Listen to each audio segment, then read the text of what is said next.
যত দ্রুত জাতীয় নির্বাচন হবে তত দ্রুত দেশে শান্তি শৃঙ্খলা ফিরবে। যশোরের সমাবেশে মির্জা ফখরুল স্থানীয় ভোট নিয়ে রাজনৈতিক বিতর্কের অংশ হতে চায় না ইসি, বললেন সিইসি। চাঁদাবাজি দখলের নতুন অস্ত্র মিথ্যা মামলা দায়ের হচ্ছে পেশার রাজনৈতিক পরিচয়ে। দ্রুত পদক্ষেপের পরামর্শ বিশ্লেষকদের। হয়রানি করলে ব্যবস্থার হুঁশিয়ারি পুলিশের। বিল আসার পরে রিডিং মিলাতে যায় দেখি যে ওই মিটারে যা আছে তার থেকে 100 ইউনিট আমার বেশি লিখে নিয়ে গেছে। আগের মিটারের চাইতে বেশি কাটে এই মিটারে। 2-3 বার কমপ্লেনও দিয়েছি, কোনো লাভ হয়নি। বিদ্যুতের ভুতুড়ে বিলে চরম ভোগান্তিতে রাজশাহী বিভাগের গ্রাহকরা। নেসকো বিদ্যুৎ পল্লী সমিতিতে অভিযোগ দিয়েও মিলছে না প্রতিকার। বাড়তি ব্যয় মেটাতে হিমশিম অবস্থা।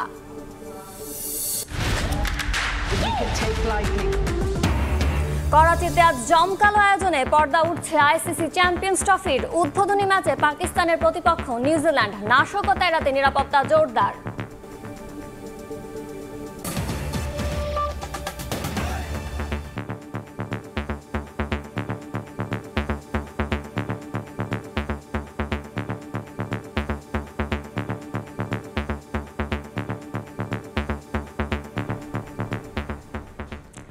ভোরের সময় সঙ্গে আছি আমি ইয়ানু শিফাত।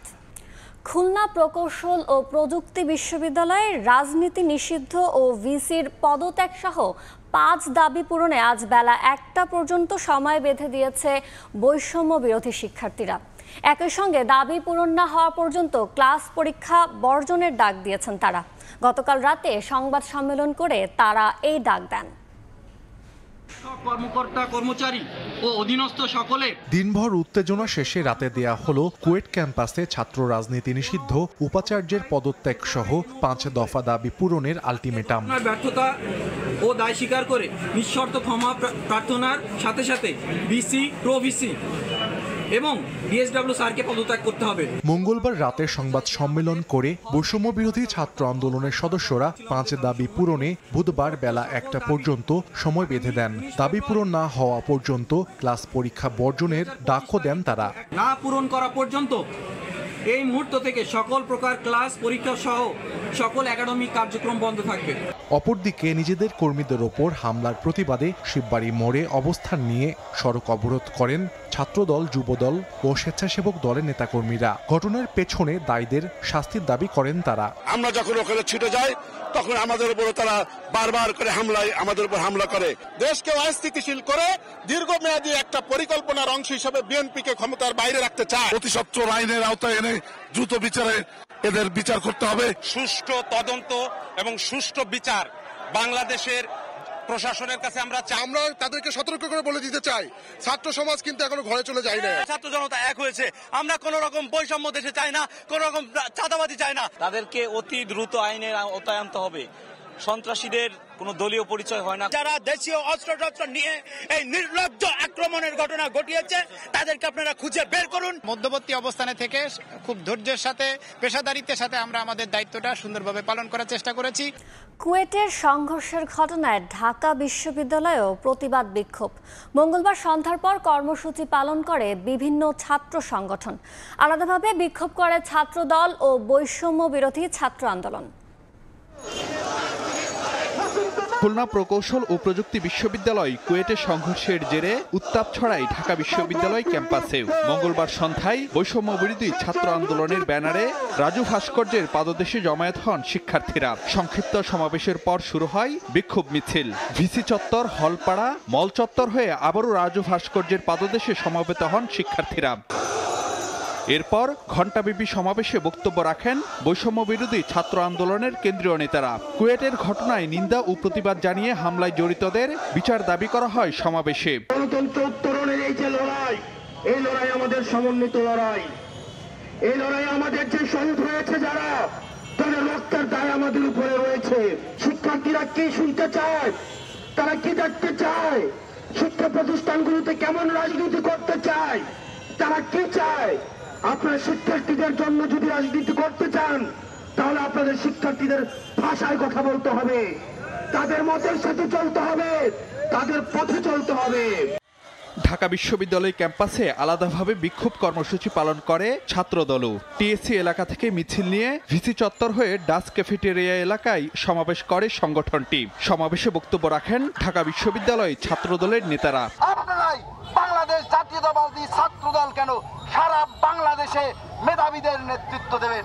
আপনাদের নেতৃত্বের উপর বাংলাদেশের স্বাধীনতা এবং সার্বভৌমত্ব নির্ভর করছে। আপনারা যদি ওই উশৃঙ্খল মব ক্রিয়েট বাহিনীর ফাঁদে পা ফেলেন, তারা সুযোগ নেবে, সেই সুযোগ নিয়ে বাংলাদেশকে অস্থিতিশীল করে তাদের স্বার্থ হাসিল করবে। তাই আপনারা অবশ্যই সাবধান থাকবেন। এছাড়া মধুর ক্যান্টিন এলাকা থেকে মশাল মিছিল শুরু করে ছাত্র অধিকার পরিষদ। এ সময় সবাইকে দায়িত্বশীল আচরণের আহ্বান জানান ছাত্র অধিকারের নেতারা। ফারুক ভিয়া, রবিন, সময় সংবাদ, ঢাকা। এদিকে ঢাকার বাইরেও বিক্ষোভ মিছিল ও প্রতিবাদ সমাবেশ করেছে বৈষম্য বিরোধী ছাত্র আন্দোলন। মঙ্গলবার রাতে সাভারের জাহাঙ্গীরনগর বিশ্ববিদ্যালয়ের বটতলা এলাকা থেকে মিছিল বের করেন শিক্ষার্থীরা। পরে সংক্ষিপ্ত সমাবেশে কুয়েটের সাধারণ শিক্ষার্থীদের ওপর হামলার নিন্দা জানিয়ে ক্ষোভ প্রকাশ করেন তারা। নোয়াখালীতে বিক্ষোভ মিছিল ও সমাবেশ করেছে বৈষম্য বিরোধী ছাত্র আন্দোলন ও জাতীয় নাগরিক কমিটি। হামলার ঘটনায় জড়িতদের চিহ্নিত করে বিচারের দাবি জানান তারা। বৈষম্য বিরোধীদের বিক্ষোভ মিছিল হয়েছে সাতক্ষীরা ও পঞ্চগড়েও। যত দ্রুত জাতীয় নির্বাচন হবে তত দ্রুত দেশে শান্তি শৃঙ্খলা ফিরবে। কোনোভাবেই আগে স্থানীয় সরকার নির্বাচন করা যাবে না। যশোরে দলের সমাবেশে কথা বলেন বিএনপির মহাসচিব মির্জা ফখরুল ইসলাম আলমগীর। এদিকে সরকার থাকা ছাত্ররা কি কোনো দলের সঙ্গে জড়িত ছিল না এমন প্রশ্ন করে সরকারকে জনগণের আবেগ বুঝে কাজ করার আহ্বান জানিয়েছেন বিএনপির নেতা মঈন খান।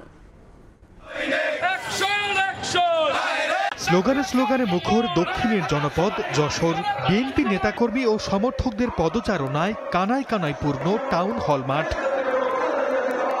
নির্বাচনী রোডম্যাপ ঘোষণা ও নিত্যপণ্যের দাম সহনীয় রাখা সহ বেশ কিছু দাবিতে মঙ্গলবার বিকেলে যশোরের সমাবেশের আয়োজন করে বিএনপি। খণ্ড খণ্ড মিছিল নিয়ে যোগ দেন নেতাকর্মীরা। প্রধান অতিথির বক্তব্যে দলটির মহাসচিব মির্জা ফখরুল ইসলাম আলমগীর বলেন, যত দ্রুত জাতীয় নির্বাচন হবে তত দ্রুত দেশে শান্তি শৃঙ্খলা ফিরবে। কোনোভাবেই আগে স্থানীয় সরকার নির্বাচন করা যাবে না। যত দ্রুত নির্বাচন করবে তত দেশে শান্তি শৃঙ্খলা ফিরে আসবে। এদিকে নাটোরে কর্মী সভায় বক্তব্য রাখেন বিএনপির চেয়ারপারসনের উপদেষ্টা আব্দুল সালাম। বলেন, আওয়ামী লীগকে প্রতিহত করতে রাজপথে থাকবে জনতা। সেটা নির্ধারণ করতে ভালো, সেই কারণে আওয়ামী লীগ তো প্রধানমন্ত্রী না, মুখ্যমন্ত্রী। এদিন দুপুরে রাজধানীতে জাতীয় প্রেস ক্লাবে এক সেমিনারে অংশ নেন বিএনপির স্থায়ী কমিটির সদস্য ডক্টর আব্দুল মঈন খান। জনগণের আবেগকে উপলব্ধি করে সরকারকে দায়িত্ব পালনের আহ্বান জানান তিনি। এই সরকারকে উপরে আমাদের অনেক আস্থা, তাদের শক্ত হাতে একটি কাজ করতে হবে, দ্রুততম সময়ে এ দেশকে স্বৈরতন্ত্রের যে অধ্যায় ছিল সেই অধ্যায় থেকে গণতন্ত্রের অধ্যায়ে রূপান্তর করতে হবে। অন্তর্বর্তী সরকার গত 6 মাসের সাহসিকতার সঙ্গে দেশ পরিচালনার বার্তা জনগণকে দিতে পারেনি বলেও মন্তব্য করেন এই বিএনপি নেতা। সেই রাজপথে যারা সর্দার মোহাম্মদ আরিফ, সময় সংবাদ।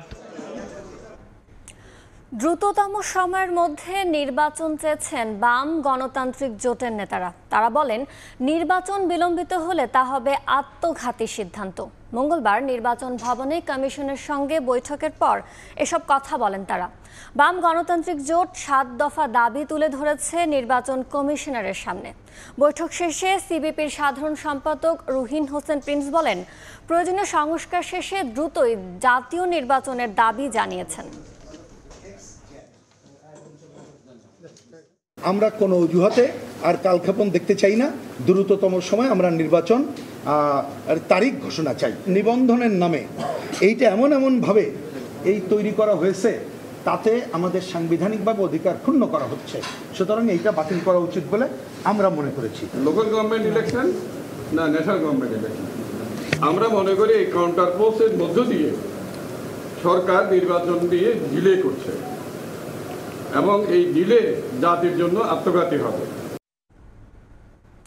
স্থানীয় সরকার নির্বাচন নিয়ে রাজনৈতিক বিতর্ক চলছে। ইসি সেসবের অংশ হতে চায় না বলে মন্তব্য করেছেন প্রধান নির্বাচন কমিশনার AMM নাসির উদ্দিন। মঙ্গলবার জেলা প্রশাসক সম্মেলনের সমাপনী দিনে নির্বাচন কমিশনের সঙ্গে বৈঠক শেষে তিনি জানান, নির্বাচন আয়োজনের আইনের সর্বোচ্চ প্রয়োগ করবে ইসি। সুষ্ঠু নির্বাচনের জন্য এখন থেকে মাঠ পর্যায়ে কাজ শুরু করছে জেলা প্রশাসকদের নির্দেশ দেওয়া হয়েছে বলে জানান তিনি। আগে নানা রকম চাপ ছিল, তাই নির্বাচন নিয়ে জনমনের আস্থার সংকট সৃষ্টি হয়েছে। আইন থাকলেও আইনের প্রয়োগ না থাকায় এই সংকট দেখা দিয়েছে বলে মনে করেন প্রধান নির্বাচন কমিশনার। তবে এখন অন্যায়ভাবে কেউ কোনো চাপ প্রয়োগ করতে পারবে না বলে জেলা প্রশাসকদের আশ্বস্ত করেন সিএসি। সামনে যে ইলেকশনটা আসছে, আপনারা আইনের সর্বোচ্চ প্রয়োগ করবেন নিজ উদ্যোগে। অমুকে এটা করেছে, তমুকে এটা করেছে, ওই জন্য আমরা পারি না, এই সমস্ত বাদ দেন। ব্লেম গেম নয়, আমরা সামনের দিকে আগাই। বিধি লঙ্ঘন হচ্ছে, আপনারা একজন সাংবাদিক বা কেউ একজন গিয়ে কমপ্লেন করলেন, তারপরে আমরা রিয়েক্ট করবো, সেটা না। প্রোয়েক্টিভলি, নট রিয়েক্টিভ, প্রোয়েক্টিভলি যাতে এই ধরনের যে কোনো ধরনের নির্বাচনী অপরাধ যাতে অ্যাড্রেস করা হয়, সেই মেসেজটাও আমরা দিয়েছি। ভারতের পানি আগ্রাসনের বিরুদ্ধে শুকিয়ে যাওয়া তিস্তার হাঁটু জলে নেমে ন্যায্য হিস্যা দাবি করেছে উত্তরের জনপদের লাখো মানুষ। উজানে বাঁধ নির্মাণ করে বাংলাদেশের মানুষকে বঞ্চিত করার বিরুদ্ধে গণপদযাত্রা করেছেন তারা। উত্তরবঙ্গের 11টি স্থানে কর্মসূচিতে ভার্চুয়ালি যোগ দিয়ে বিএনপির ভারপ্রাপ্ত চেয়ারম্যান তারেক রহমান বলেছেন, অভিন্ন 54 নদীর পানি কারো করুণার নয়, বাংলাদেশের অধিকার। দাবি আদায়ে আগামী নির্বাচনে জনগণকে বিএনপির পাশে থাকার আহ্বান জানান তিনি। মিজানুর রহমান ও মোবারক হোসেন শুভর ক্যামেরায় লালমনিরহাট থেকে আহমেদ সালেহের রিপোর্ট।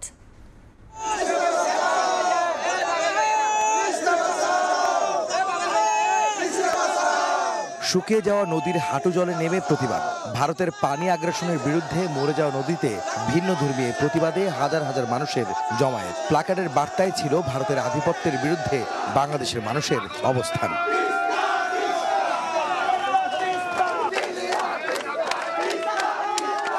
ভারতের উজানে একের পর এক বাঁধ নির্মাণ করে ভাটির দেশ বাংলাদেশকে পানি থেকে বঞ্চিত করার অভিযোগে তিস্তা নদীতে এ কর্মসূচি। কৃষক শ্রমিক জনতার সঙ্গে অংশ নেন রাজনীতিবিদ, সামাজিক সাংস্কৃতিক অঙ্গনের মানুষও। মানুষ আজকে জাগ্রত হয়েছে তিস্তা বাঁচার জন্য। আমাদের পানির যতটুকু হিস্সা সেটা আমাদেরকে দেয়া হোক। দাবি যদি বাস্তবায়ন করা না হয়, কঠোর থেকে কঠোরতর কর্মসূচি দিতে বাধ্য হোক। দুদিন ব্যাপী তিস্তা নদী রক্ষা আন্দোলনের শেষ দিনের কর্মসূচিতে সকালে লালমনিরহাটের তিস্তা ব্রিজ থেকে শুরু হয় পদযাত্রা। লাখো জনতার অংশগ্রহণে প্রতিবাদ জানানো হয় আন্তর্জাতিক আইন অমান্য করে ভারতের বাঁধ নির্মাণের। 3 কিলোমিটার পথ পাড়ি দিয়ে রংপুরের কাউনিয়া বাজারে ঘুরে আবারও লালমনিরহাটের তিস্তা ব্রিজে এসে শেষ হয় পদযাত্রা। জাগো বাহে তিস্তা বাঁচাও, এই আন্দোলন নিয়ে, এই স্লোগান নিয়ে তিস্তার পানির ন্যায্য হিস্যার দাবিতে আজকের এই পদযাত্রা। মানুষগুলো বলছেন তাদের জীবন জীবিকা নির্বাহ, ফসল ফলাদি উৎপাদন সহ সবকিছু নির্ভর করছে এই তিস্তার পানি দিয়ে। যে কারণে এই পানি তাদের জন্য কতটা মূল্যবান, কতটা তাদের জন্য গুরুত্বপূর্ণ তা আবারও প্রমাণ করতে রাজপথে নেমেছেন এই এলাকার উত্তরবঙ্গের বাসিন্দারা। গঙ্গা নদীর পানি যখন তারা একটা রংপুর ও কুড়িগ্রামে জনতার সমাবেশে অংশ নিয়ে বিএনপির স্থায়ী কমিটির নেতারা বলেন, পানির ন্যায্য হিস্যা বুঝে না পাওয়া পর্যন্ত আন্দোলন চলবে। দাবি পূরণে নির্বাচিত সরকার দরকার বলেও জানান তারা। শুধু প্রাণের দাবি না, একটা আন্তর্জাতিকভাবে ন্যায় নীতি, ন্যায্য দাবি। এটা সবগুলো দেশের সমন্বয়ে একটি ব্যবস্থাপনা থাকে।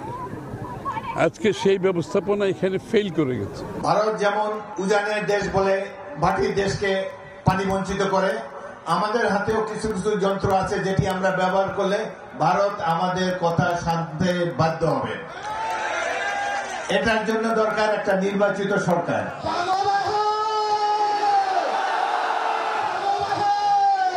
লালমনিরহাট সহ 11টি স্থানে একযোগে সমাবেশে ভার্চুয়ালি যোগ দিয়ে বিএনপির ভারপ্রাপ্ত চেয়ারম্যান তারেক রহমান বলেন, ভারতের সঙ্গে বাংলাদেশের অভিন্ন 54টি নদীর পানি কারো করুণা নয়। দাবি আদায়ে আগামী নির্বাচনে জনগণকে বিএনপির পাশে থাকার আহ্বান জানান তিনি। আগামী জাতীয় নির্বাচনে আপনাদেরকে আপনাদের প্রিয় দল বিএনপির পাশে থাকতে হবে।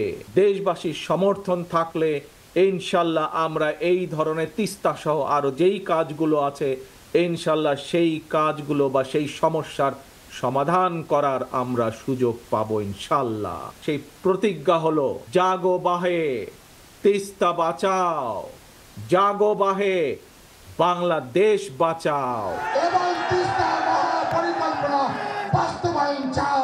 উত্তরবঙ্গের 11টি স্থানে এই কর্মসূচিতে অংশ নেন কুড়িগ্রাম, নীলফামারী, রংপুর, লালমনিরহাট ও গাইবান্ধা সহ উত্তরের সব জেলার মানুষ। দাবি আদায়ে সন্ধ্যার পর নদী পাড়ে মশাল মিছিল করেন হাজারো মানুষ। আহমেদ সালেহীন, সময় সংবাদ, লালমনিরহাট। তিস্তা এলাকার মানুষের সঙ্গে কথা বলে পরিকল্পনা চূড়ান্ত হবে জানিয়ে ডিসেম্বরের মধ্যে প্রতিবেদন জমার আশা প্রকাশ করেছেন পরিবেশ, বন ও জলবায়ু উপদেষ্টা সৈয়দা রেজওয়ানা হাসান। এদিকে তিস্তা মহাপরিকল্পনা বাস্তবায়নে চীন প্রস্তুত বলে জানিয়েছেন দেশটির রাষ্ট্রদূত ইয়াও ওয়েন। মঙ্গলবার দুপুরে চীনা দূতাবাসে এক সংবাদ সম্মেলনে তিনি বলেন, এর জন্য স্বাধীনভাবে সিদ্ধান্ত নিতে হবে বাংলাদেশকেই। সরকারের অনুরোধে 3 বছর ধরে 200 কোটির বেশি টাকা ব্যয়ে তিস্তা নদীতে মহাপরিকল্পনার সমীক্ষা করে চীন। প্রকল্পের চূড়ান্ত পরিকল্পনা তৈরিতে আরও গবেষণার প্রয়োজন বলে জানিয়েছিল দেশটির প্রতিষ্ঠান। তবে গেল বছর ভারত বাগড়া দিলে আর সামনে এগোয়নি শেখ হাসিনার সরকার। স্বৈরাচার পতনের পর নতুন করে আলোচনায় এসেছে তিস্তা মহাপরিকল্পনা। মঙ্গলবার পরিবেশ, বন ও জলবায়ু উপদেষ্টা বলেন, পূর্ণাঙ্গ সমীক্ষা করতে আরও 2 বছর সময় দেয়া হয়েছে চীনকে। তবে এবছরের মধ্যেই আংশিক পরিকল্পনা জমা দিতে বলা হয়েছে। তিস্তাপাড়ের মানুষের সঙ্গে কথা বলেই পরিকল্পনা চূড়ান্ত করবে সরকার। মহাপরিকল্পনাই তো নেই, কোথা থেকে বাস্তবায়ন করব? পরিকল্পনাটা তো করতে হবে। একটা পরিকল্পনা জমা দিয়েছিল চাইনিজ গ্রুপ, সেই চাইনিজ গ্রুপের পরিকল্পনাটা চীনা সরকারই ফিজিবল বলে নাই। আমরা এখন ওইটা আবার 2 বছরের জন্য এক্সটেন্ড করলাম, ওটাই যেন তারা এই জনমতের প্রতিফলনটা ঘটায়। একই দিন চীনা দূতাবাসে আয়োজিত এক সংবাদ সম্মেলনে দেশটির রাষ্ট্রদূত এক প্রশ্নের জবাবে বলেন, 2023 সালে সমীক্ষা শেষে কয়েক ধাপে তিস্তা পরিকল্পনা বাস্তবায়নের সুপারিশ করা হয়েছিল। প্রথম ধাপে বন্যা প্রশমনের প্রকল্প নিতে সরকারের কাছে প্রতিবেদন পাঠালেও তার উত্তর মেলেনি।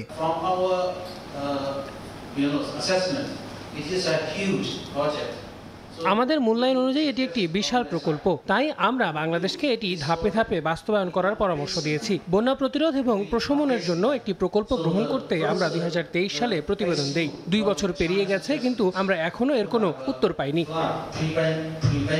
তবে তিস্তা মহাপরিকল্পনা বাস্তবায়নে চীন প্রস্তুত বলেও জানায় দেশটির রাষ্ট্রদূত। বলেন, প্রকল্প বাস্তবায়নে স্বাধীনভাবে সিদ্ধান্ত নিতে হবে বাংলাদেশকেই। এটি বাংলাদেশের প্রকল্প, আমরা সিদ্ধান্তের জন্য অপেক্ষা করছি। আমরা প্রকল্পটি হাতে নিতে প্রস্তুত। এদিকে বাংলাদেশি রোগীদের চীনে চিকিৎসা নেয়ার পদ্ধতি সহজ করতে নানা পদক্ষেপ নেয়ার কথা তুলে ধরেন দেশটির রাষ্ট্রদূত। একদিনের মধ্যে রোগীদের ভিসা দেয়া হবে বলেও জানান ইয়াও ওয়েন। তাজওয়ার মাহমিদ, সময় সংবাদ, ঢাকা। নির্বাচন সংক্রান্ত নির্দেশনায় কথার কাজ যেন মিল থাকে সে বিষয়ে জেলা প্রশাসকদের নির্দেশনা দেওয়া হয়েছে বলে জানিয়েছেন জনপ্রশাসন মন্ত্রণালয়ের সচিব। মঙ্গলবার রাতে ওসমানী মিলনায়তনে জেলা প্রশাসক সম্মেলনের সমাপনীতে তিনি বলেন, আগামীতে সম্মেলনের 3 দিনের পরিবর্তে 4 দিন করা হবে। নতুন বাংলাদেশ নতুন সরকারের প্রথমবারের মতো জেলা প্রশাসক সম্মেলন। 3 দিনের এ সম্মেলনে সবগুলো মন্ত্রণালয় ও সরকারের গুরুত্বপূর্ণ বিভাগের পাশাপাশি মতামত তুলে ধরেন জেলা প্রশাসকরা। উঠে আসে মাঠ পর্যায়ের নানা সমস্যা, দিক নির্দেশনা দেন উপদেষ্টারা। শেষ দিনের বিকেলের সেশনে অন্তত আধা ডজন বৈঠক অনুষ্ঠিত হয়। সারা দেশে শান্তি শৃঙ্খলা বজায় রাখতে পদক্ষেপ নিতে জেলা প্রশাসকদের নির্দেশ দেন ধর্ম উপদেষ্টা। নির্দেশ দেন সম্প্রীতি নষ্টকারী ধরা পড়লে আইনের আওতায় আনার। সাম্প্রদায়িক সম্প্রীতির যে আবহ আমরা ভোগ করছি, এটা যেন বহাল থাকে এবং আগামী দিনে যাতে এই সম্প্রীতি ভ্রাতৃত্বের এই ধারাবাহিকতা যাতে আরও বেগবান হয়, এ ব্যাপারে ওনাদেরকে আমরা পরামর্শ দিয়েছি। অপরাধী ধরা পড়লে সাথে সাথে আইনের আওতায় এনে তাদেরকে বিচারের সম্মুখীন করার জন্য আমরা নির্দেশনা দিয়েছি।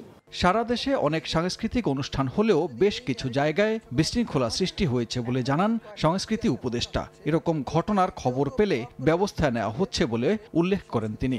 সাংস্কৃতিক অনুষ্ঠানের ক্ষেত্রে যেখানে যেখানে ট্রাবল দেখা যাচ্ছে, স্থানীয় প্রশাসনের সাথে সাথে সেখানে অ্যাড্রেস করছে। পহেলা বৈশাখ বাঙালির একটা বড় উৎসব, এই উৎসব প্রত্যেকবার যেভাবে পালিত হয় এবারও সেভাবেই পালিত হবে। এদিকে মৎস্য ও প্রাণী সম্পদ উপদেষ্টা জানান, মৎস্য ও প্রাণী সম্পদ ব্যাংক করার উদ্যোগ নেওয়া হচ্ছে। দেশীয় প্রজাতির মাছ রক্ষা ও হাওর জলাশয়ে অভয় আশ্রম তৈরি করতে জেলা প্রশাসকদের নির্দেশ দেন। প্রতি জলাশয় গুলোকে মাছ চাষের আওতায় আনা, হাওর অঞ্চলের মৎস্য সম্পদ ও জীব বৈচিত্র্য রক্ষা করা এবং অনেকগুলো অভয় আশ্রম তৈরি করা, এগুলো তারা করতে পারেন। সমাপনী বক্তব্যে জনপ্রশাসন সচিব জানান, মাঠ প্রশাসন আগের চেয়ে অনেক বেশি ইতিবাচক। প্রশাসনিক কাঠামো ভালোভাবে চালাতে নির্দেশনা দেওয়া হয়েছে বলে জানান মন্ত্রিপরিষদ সচিব। কাজে এবং কথায় যেন দ্বিমত না থাকে, ঠিক এইভাবে তাদেরকে প্রস্তুত করা হবে এবং ইলেকশন নির্ধারিত সময় যখন হবে তারা যেন, আমরা যেটাকে বলি ফ্রি ফেয়ার, আমার ভোট আমি দেব, এই ধরনের একটা এনভায়রনমেন্ট সৃষ্টি করতে পারে, এই জন্য তাদেরকে প্রস্তুত করা হচ্ছে। মাঠ প্রশাসনের যে একটা বড় সহযোগী শক্তি পুলিশ, তাদেরকেও আপনারা দেখেছেন যে তারা পুরো মাত্রায় সক্রিয় ছিল না। এই কাজগুলি তারা এখন ফিরিয়ে নেওয়ার জন্য চেষ্টা করছে, সেইগুলি আমরা একসাথে করিয়ে দিতে পারলাম। আগামী বছর সম্মেলন 3 দিনের পরিবর্তে 4 দিন অনুষ্ঠিত হবে বলে জানান জনপ্রশাসন সচিব। এবং এই যে প্রবলেমগুলো এনেছে খুব জটিল কিছু না। সানবীর রূপল, সময় সংবাদ, ঢাকা। শেষ পর্যায়ে জুলাই গণহত্যার কুশীলবদের তদন্ত। 1 মাসের মধ্যে শেখ হাসিনার মামলার তদন্ত শেষ হবে বলে ট্রাইব্যুনালকে জানালেন চিফ প্রসিকিউটর। এ সময় তদন্ত প্রতিবেদন হাতে পেলে এপ্রিলে আনুষ্ঠানিক বিচার শুরুর আশা প্রকাশ করেন তিনি। এদিন সাবেক সরকারের 11 মন্ত্রী সহ 16 জনকে ট্রাইব্যুনালে হাজির করা হয়। মামলার পরবর্তী তারিখ ধার্য করা হয়েছে 20 এপ্রিল। সালাউদ্দিন লিয়ার ক্যামেরায় আফজাল হোসেনের রিপোর্ট।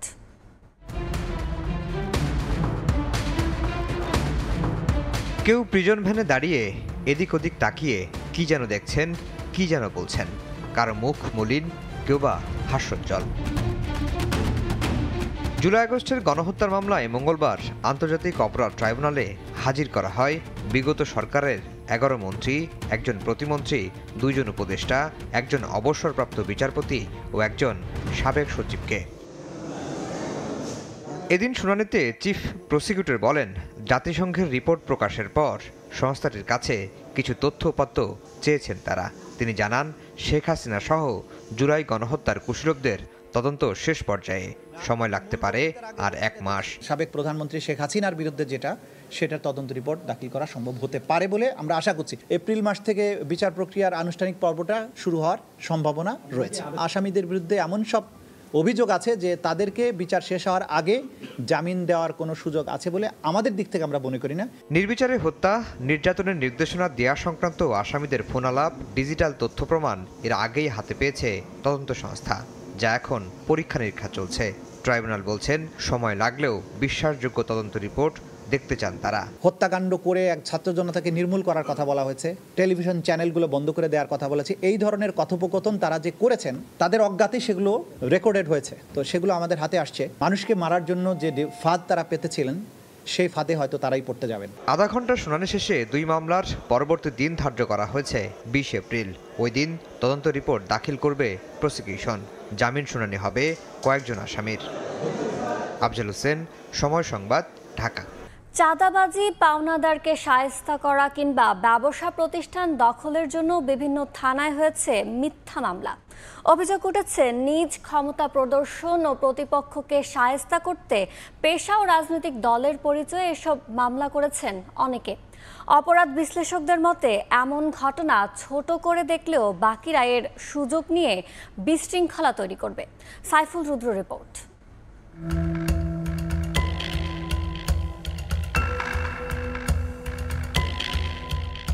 সন্ত্রাসীদের লাগাতার হামলায় নরসিংদীর ব্যবসা প্রতিষ্ঠান বন্ধ রেখেছেন ব্যবসায়ী শামস।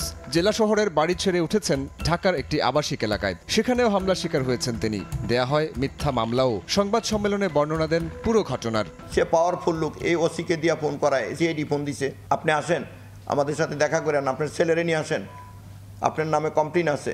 বাড্ডা থানা থেকে ফোন দেয়। তো এখন তারা এত বেশি বেপরা হয়েছে, যে কোনো সময় আমার প্রাণ নাশের ভয় আছে। প্রতিপক্ষের মিথ্যা মামলায় জেল খেটেছেন আরেক ব্যবসায়ী আবু সাদেক। জামিনে মুক্ত হলেও ভয় কাটেনি তার। 6,63,00,000 টাকা টোটাল তার কাছে আমার পাওনা, একটি টাকাও দেয় নাই। উল্টা গত 23শে জানুয়ারি আমার বিরুদ্ধে মিথ্যা চাঁদাবাজির মামলা দায়ের করছে। জামিন দেওয়ার পরও এখন তারা বিভিন্নভাবে হয়রানি করতেছে যে আমাকে আরও 10টা হত্যা মামলা ঢুকিয়ে দিবে, আমাকে আন্তর্জাতিক অপরাধ ট্রাইব্যুনালে মামলা ঢুকাবে। চাঁদাবাজি, পাওনাদারকে শায়েস্তা করা বা ব্যবসা প্রতিষ্ঠান দখলের মতো অসৎ উদ্দেশ্যে যারা মিথ্যা মামলায় মানুষকে জড়াচ্ছে তাদের বিরুদ্ধে কঠোর ব্যবস্থা না নিলে আইন ও বাহিনীর ভূমিকা প্রশ্নবিদ্ধ হবে বলে মনে করেন অপরাধ বিশ্লেষক তৌহিদুল হক। যারা ভুয়া মামলা করেছে, মামলা বাণিজ্যের সাথে যারা জড়িত, এদের বিরুদ্ধেও কিন্তু ব্যবস্থা গ্রহণ করাটা খুবই অপরিহার্য। অন্যথায় এরা মনে করবে যে তাদের সময় আসলে বা বিভিন্ন জনকে কনভিন্স করে বা পরিচিত করে তারা কাউকে হয়রানিমূলক মামলা দিয়ে সেখান থেকে অর্থসহ বিভিন্ন ধরনের সুযোগ সুবিধা হাতিয়ে নেওয়া যায়। জননিরাপত্তা নিশ্চিতে পুলিশ তৎপর রয়েছে উল্লেখ করে ডিসি মিডিয়া জানান, কেউ মিথ্যা মামলা দিয়ে মানুষকে হয়রানি করলে তার বিরুদ্ধে আইনি ব্যবস্থা নেবে পুলিশ। যদি এরকম সত্যতা আসে যে মামলাটার আসলে মিথ্যা মামলা, তাহলে অবশ্যই সংশ্লিষ্ট বাদীর বিরুদ্ধে ব্যবস্থা নেওয়া হবে। যে কোনো বেআইনি কর্মকাণ্ড থেকে নাগরিকদের বিরত থাকার আহ্বান জানান এই কর্মকর্তা। অপরাধ নির্মূলে পুলিশের সহায়তা নেয়ার পাশাপাশি আইন নিজের হাতে তুলে না নেয়ার পরামর্শ পুলিশ সদর দপ্তরের। নির্ভাবনায় সাইফুল রুদ্র, সময় সংবাদ, ঢাকা। ভুতুড়ে বিদ্যুৎ বিলে চরম ভোগান্তিতে রাজশাহী বিভাগের গ্রাহকরা। তাদের অভিযোগ, প্রতি মাসে ব্যবহারের চেয়ে বেশি আসছে বিল। এ নিয়ে বারবার অভিযোগ করেও মিলছে না প্রতিকার। তবে বিদ্যুৎ বিভাগের কর্মকর্তারা বলছেন, অভিযোগ পেলে ব্যবস্থা নেওয়ার কথা। হাবিবুর রহমান পাপ্পুর তোলা ছবিতে বিস্তারিত সাইফুর রহমান রকির রিপোর্ট। রাজশাহীর পবা উপজেলার নওহাটার একটি বাড়িতে ভাড়া থাকেন ব্যবসায়ী মনিরুল ইসলাম। মাসের পর মাস অতিরিক্ত বিদ্যুৎ বিল পরিশোধ করে হিমশিম খাচ্ছেন তিনি। প্রতি মাসে ব্যবহারের চেয়ে বেশি বিল আসার অভিযোগ তার। গরম পড়েনি, ফ্যানও চলে না, এসিও চলে না, এমনি এমনি বিল বেশি এসছে। 2-3 বার ইয়াও দিয়েছি, আমরা কমপ্লেনও দিয়েছি, কোনো লাভ হয়নি। ওরা বলে যে আপনার মিটারে যেটা এসছে সেটাই আমরা লিখেছি। শুধু মনিরুল নয়, তার মতো অনেকেরই একই অবস্থা। রাজশাহী বিভাগে নেসকোর প্রায় 11,32,000 গ্রাহকের মধ্যে প্রিপেইড মিটার ব্যবহার করেন 3 লাখ গ্রাহক। তাদের অভিযোগ, প্রিপেইড মিটারে টাকা রিচার্জ করার সঙ্গে কেটে নেওয়া হয় বিভিন্ন চার্জ। পুরানো মিটারের ক্ষেত্রে নিজেদের খেয়াল খুশি মতো বিল নির্ধারণ করছে কর্মরতরা। এ নিয়ে নেসকো ও পল্লী বিদ্যুৎ সমিতিতে একাধিকবার অভিযোগ দিয়েও কোনো সমাধান মিলছে না। আগে 700, 500 এরকম বিল আসতো, এখন 1500, 2000 এরকম বিল আসে।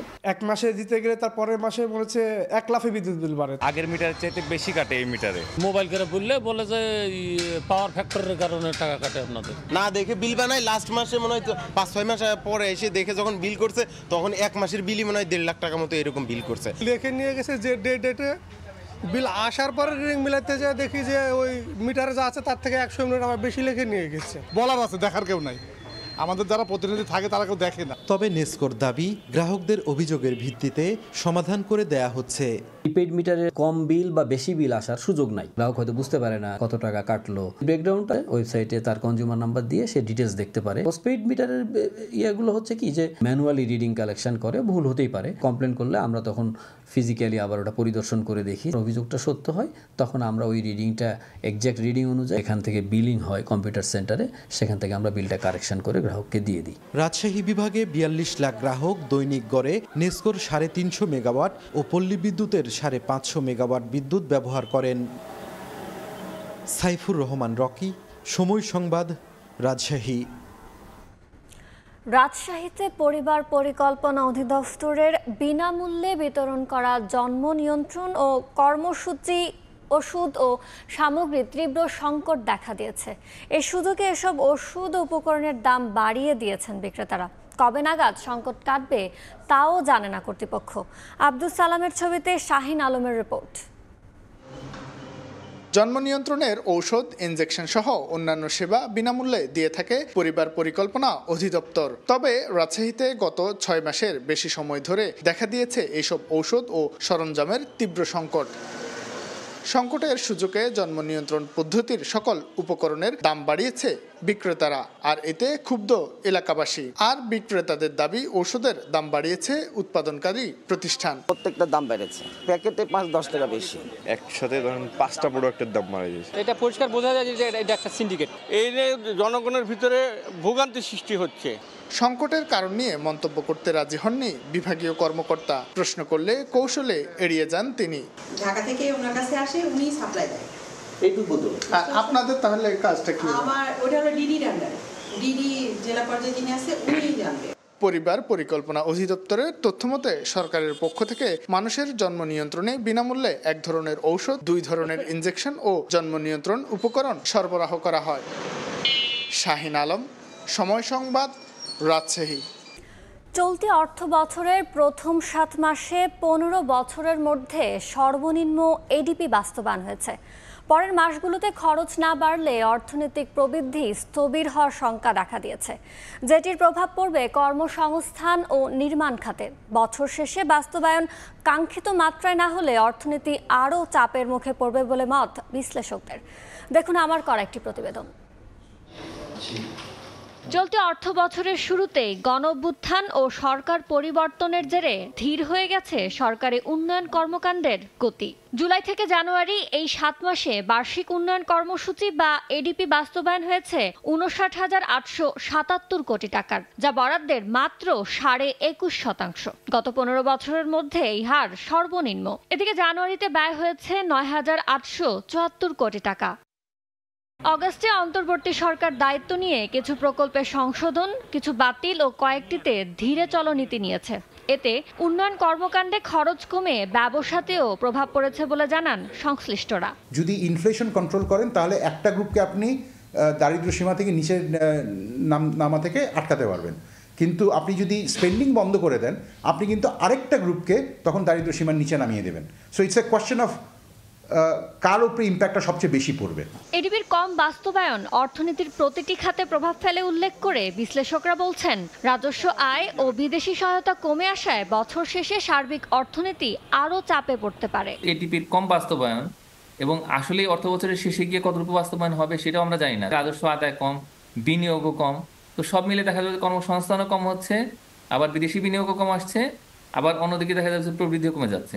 এই সব মিলে কিন্তু একটা বড় রকমের চাপ তো আছেই। অর্থ বছরের 7 মাসে স্বাস্থ্য খাতে ব্যয় হয়েছে বরাদ্দের মাত্র 5%, আর শিক্ষায় 23%-এর কিছু বেশি। সবচেয়ে বেশি বরাদ্দের 78% ব্যয় হয়েছে জ্বালানি খাতে।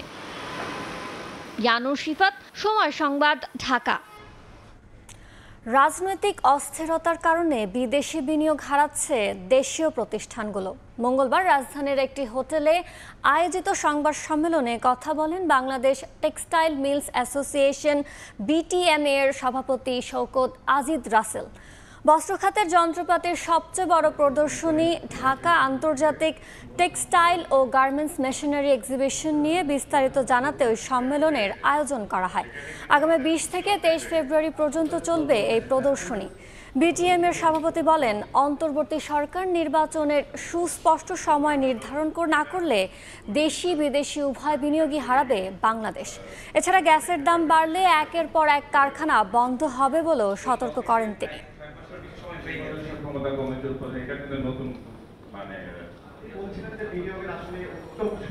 আমাদের তো সংকট যাচ্ছে, একটা ডলার সংকট, ব্যাংকের তারল্যের সংকট, সুতরাং আমাদের বিদেশি যদি পার্টনার হয় এখানে একটা স্বস্তির ব্যাপার থাকে। তবে সাবজেক্ট টু সরকারের একটা দিক নির্দেশনা থাকতে হবে যে তোমার গ্যাস প্রাইস এত থাকবে আগামী এত বছর, তোমার ইন্টারেস্ট রেট এর বাইরে যাবে না, তাহলে আমরা একটা চিন্তা ভাবনা করে আমার বিদেশি পার্টনারকে কনভিন্স করে আনতে পারবো।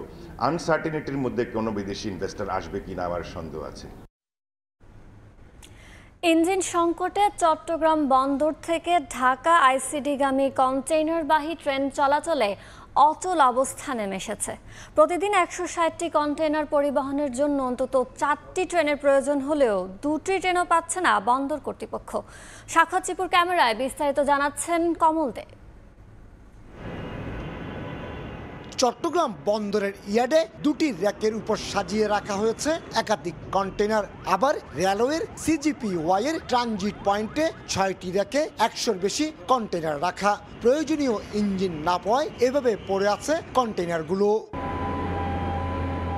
রেলওয়ের ইঞ্জিন সংকটের কবলে পড়ে কন্টেইনার পরিবহনে চরম বেকায়দায় পড়েছে চট্টগ্রাম বন্দর কর্তৃপক্ষ। স্বাভাবিক সময়ে দৈনিক অন্তত 160টি কন্টেইনার পরিবহন হলো, এখন তা 50 থেকে 60 কন্টেইনারে নেমে এসেছে। কন্টেইনার পরিবহন স্বাভাবিক রাখতে প্রতিদিন 4 থেকে 5টি ইঞ্জিন বরাদ্দের অনুরোধ জানিয়ে চিঠি দেওয়া হয়েছে রেলওয়েকে। 3-4টা ইঞ্জিন যদি এভরিডে মুভ করে, তাহলে আমাদের প্রায় 150 থেকে 160 টিউস কন্টেনার যাওয়ার কথা। মাত্র 2টা ট্রেন রেলওয়ে কর্তৃপক্ষ দিতে পারছে। সেক্ষেত্রে আমাদের কন্টেনারগুলো জমে যাচ্ছে। যেখানে আমাদের 876 টিউস ক্যাপাসিটি, সেখানে এখন 1400 টিউস আমরা রেখেছি। বন্দরের তথ্য মতে কমলাপুর আইসিডিগামী ইয়ার্ডে 876টি কন্টেনার রাখার ধারণ ক্ষমতার বিপরীতে কন্টেনার রয়েছে 1400টি। এমনকি আইসিডিগামী আরও 1000-এর বেশি কন্টেনার নিয়ে বহির্নোঙরে অন্তত 5টি জাহাজ অপেক্ষায় রয়েছে। আমদানি করা পণ্যভর্তি কন্টেনার 6 থেকে 16 দিন অলস পড়ে থাকায় পণ্যের দামে প্রভাব পড়ার আশঙ্কা ব্যবসায়ীদের। পোর্টের স্পেস, বিশাল একটা স্পেস ওরা অকুপাই করে রেখেছে, যার কারণে দেখা যাচ্ছে যে এই কস্টের বার্ডেনটা কিন্তু আলটিমেটলি কনসাইনির উপর যাচ্ছে এবং সেটা পাস অন হবে আমাদের ভোক্তাদের উপরে। বন্দরের ইয়ার্ডে স্থান সংকুলন না হওয়ায় কমলাপুর আইসিডিগামী কিছু কন্টেনার এনে রাখা হয়েছে ট্রানজিট পয়েন্টে। অনেকটা খোলা স্থানে রাখা এসব পণ্য বোঝাই কন্টেনারের নিরাপত্তা নিয়েও শঙ্কার সৃষ্টি হয়েছে। এক একটা গাড়ি আসলে দেখা যায় 5 দিন 7 দিন 8 দিন পড়ে থাকে, ইঞ্জিন নাই, রাখে কেন পড়ে আছে। যখন ইঞ্জিন আসবে সিজিবাই খালি হবে, আমার এখান থেকে গাড়িগুলো সিজিবাই চলে যাবে। নিরাপত্তা বিঘ্ন, আমার এখানে গাড়ি থাকলে তো আমার নিরাপত্তা অবশ্যই বিঘ্ন করে, কারণ আমার একজন মানুষের পক্ষে 200 গাড়ি ভাড়া দেওয়া খুব কষ্টকর। একদিকে চাহিদার তুলনায় প্রয়োজনীয় ইঞ্জিন বরাদ্দ মিলছে না, অন্যদিকে দেশের বিভিন্ন স্থানে জরুরি জ্বালানি তেল সরবরাহ করতে হচ্ছে। এই অবস্থায় কন্টেনারবাহী ট্রেনের ইঞ্জিনের বরাদ্দ কেটে তেলবাহী ওয়াগনে যুক্ত হচ্ছে বলে দাবি রেলওয়ে সংশ্লিষ্ট কর্মকর্তার। জ্বালানি তেলের জন্য বারবার তারা প্রেসার দিচ্ছে, সেখানে আমাদের রংপুরে পাঠাইতে হচ্ছে তেল, সিলেটে পাঠাইতে হচ্ছে, তো ওখানে চলে যাচ্ছে 3টা ইঞ্জিন। এখন আমি পাচ্ছি 6টা, কন্টেনারে দিচ্ছি 3টা, ওখানে দিচ্ছি 2টা, হয়তো মাঝে মাঝে একটা ফুড গ্রেন চালাচ্ছি, এই নিয়ে চলছে। কিন্তু এইভাবেই বন্দরের আপনার এটা বেড়ে গেছে। বছরে 1 লাখের বেশি আমদানি রপ্তানি পণ্য বোঝাই কন্টেনার ট্রেনের মাধ্যমে চট্টগ্রাম বন্দর, ঢাকা, কমলাপুর আইসিডিতে আনা নেওয়া করা হয়। শুধু যে বন্দরের ইয়ার্ডে ঢাকা কমলাপুরগামী কন্টেনারবাহী ট্রেন অপেক্ষা করছে তা কিন্তু নয়।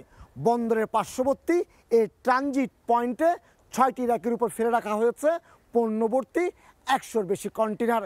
কয়েকদিন আগেই শিল্পের কাঁচামাল, ভোগ্য পণ্য নিয়ে এসব কন্টেনার ঢাকা পৌঁছানোর কথা, কিন্তু ইঞ্জিন সংকটের মুখে তা হচ্ছে না। কবে নাগাদ এসব কন্টেনার ঢাকা পৌঁছাবে তা নিশ্চিত করে কেউ বলতেও পারছে না। কমল দে, সময় সংবাদ, চট্টগ্রাম। ভোরের সময় আরও থাকছে। গ্রীষ্মের আগে বরেন্দ্র অঞ্চলে নিচে নামছে পানির স্তর, বোরোর সেচ ব্যাহত হওয়ার শঙ্কা কৃষকের। পদ্মায় দৃশ্যমান হচ্ছে বালুচর, স্থবির সুলতানগঞ্জ নৌ বন্দর। পাবনা জেনারেল হাসপাতালে প্রায় 8 মাস ধরে নেই এক্স-রে ও সিটি স্ক্যান মেশিনের ফিল্ম। এতে প্রতিদিনই সেবা বঞ্চিত হচ্ছেন কয়েকশো রোগী। বাধ্য হয়ে বাইরের ক্লিনিকে যাচ্ছেন তারা, এতে গুনতে হচ্ছে অতিরিক্ত টাকা। বরাদ্দেতে চাহিদা বেশি থাকায় ফিল্ম সংকট দেখা দিয়েছে বলে দাবি কর্তৃপক্ষের। সবুজ মোল্লার তথ্য ও ছবি নিয়ে রিপোর্ট। পাবনাবাসীর স্বাস্থ্যসেবার ভরসাস্থল 250 শয্যা বিশিষ্ট পাবনা জেনারেল হাসপাতাল, অথচ ফিল্ম সংকটে 8 মাস ধরে বন্ধ রয়েছে হাসপাতালের সিটি স্ক্যান ও এক্স-রে মেশিন।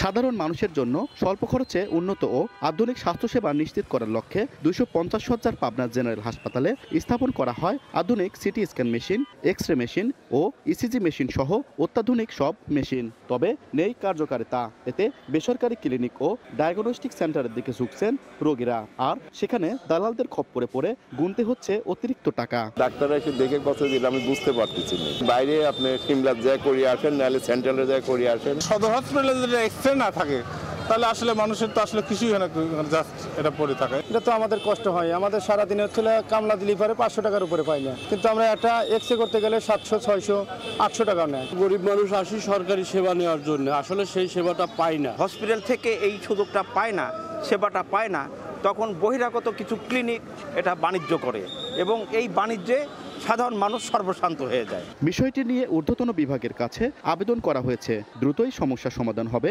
জানিয়েছেন হাসপাতাল কর্তৃপক্ষ।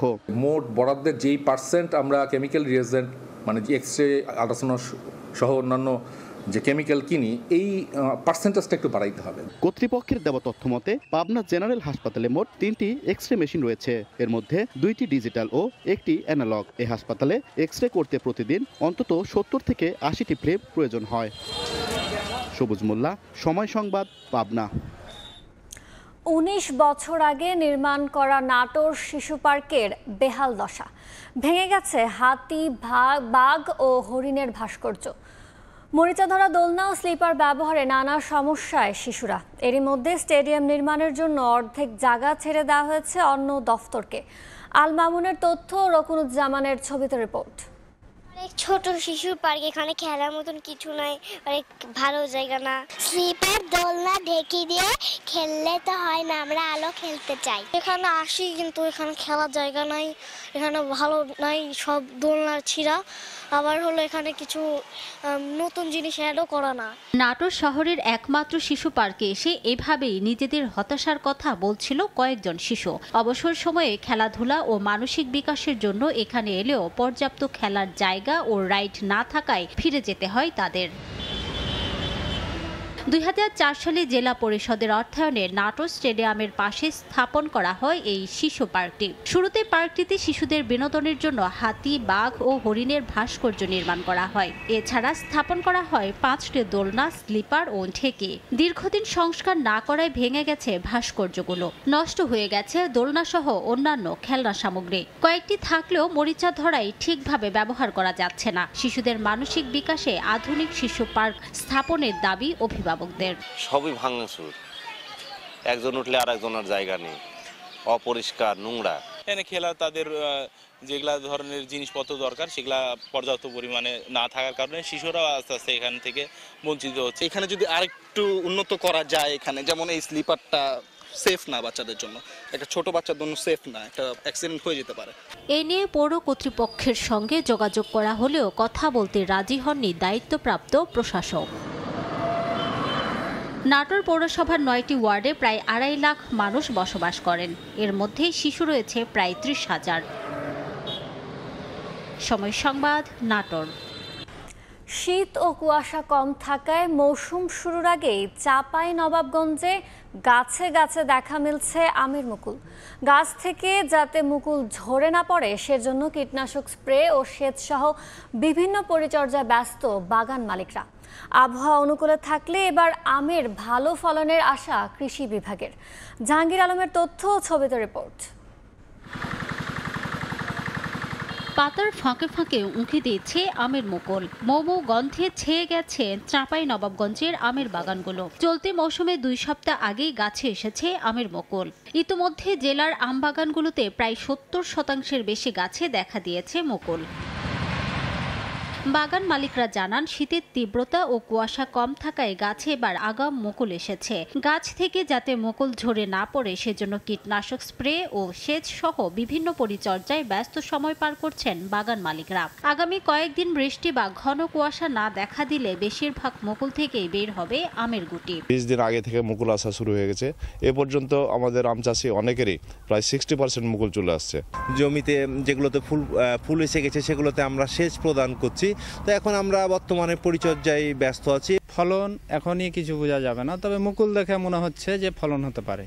আবহাওয়া অনুকূলে থাকলে এবছর বাম্পার ফলনের আশা কৃষি বিভাগের। বেশি ফলনের বছরে কৃষকরা যাতে ক্ষতিগ্রস্ত না হয় তাই আম প্রক্রিয়াকরণের উদ্যোগের কথা জানায় সংশ্লিষ্টরা। সামনের যে সমস্যাগুলি আসতে পারে সে বিষয়ে কৃষকদেরকে এখন একটু সতর্ক হতে হবে, যেহেতু এখন গাছের গোড়াতে সেচটা দিতে হবে। সেচটা খুব জরুরি হয়ে পড়েছে, কারণ সেচ দিলে মুকুলটা খুব সুন্দরভাবে বের হবে এবং মুকুল ঝরে পড়বে না। মাঠ পর্যায়ে যে কার্যক্রমগুলো ব্যবস্থাপনাগুলো করলে সেই মুকুলটাকে আমরা একদম সঠিক পর্যায়ে অর্থাৎ আমরা ভোক্তার হাতে তুলে দিতে পারি আম হিসাবে। চলতি মৌসুমে জেলার 37,504 হেক্টর জমির বাগানে উৎপাদনের লক্ষ্যমাত্রা ধরা হয়েছে 3,86,000 মেট্রিক টন আম। সময় সংবাদ, চাঁপাইনবাবগঞ্জ। আগে স্থানীয় সরকার নির্বাচন বিএনপি কোনোভাবেই মেনে নেবে না বলে মন্তব্য করেছেন বিএনপির আন্তর্জাতিক সম্পর্ক বিষয়ক কমিটির সদস্য ইশফাক হোসেন।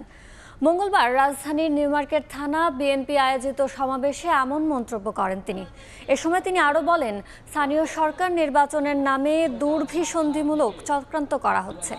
প্রয়োজনীয় সংস্কার করে নির্বাচিতদের কাছে ক্ষমতা হস্তান্তর করতে হবে। দেশের বাইরে ছিলেন সাবেক ছাত্রনেতা বিএনপি রাজপথে লড়াকু সৈনিক এটা স্পষ্ট বলে দিতে চাই যে বিএনপি এটি কোনোভাবেই মেনে নেবে না। কোনো স্থানীয় সরকার নির্বাচন বাংলাদেশে জাতীয় নির্বাচনের আগে হবে না। স্থানীয় সরকার নির্বাচন একটি চলমান প্রক্রিয়া। আজকে সেই সেনা প্রধান যিনি এই প্রতিজ্ঞা করেছিলেন 5 তারিখে, কই সেটার প্রতিফলন তো আমরা দেখতে পাচ্ছি না। এখনো তো খুনি হাসিনার দোসররা বিভিন্ন জায়গায় তারা বসে রয়েছে। সচিবালয়ে যারা তাদেরকে সহযোগিতা করেছিল, ওই সচিবালয়ের সেই ব্যুরোক্র্যাটরা, তাদের অনেককেই তো আমরা এখন দেখতে পাচ্ছি।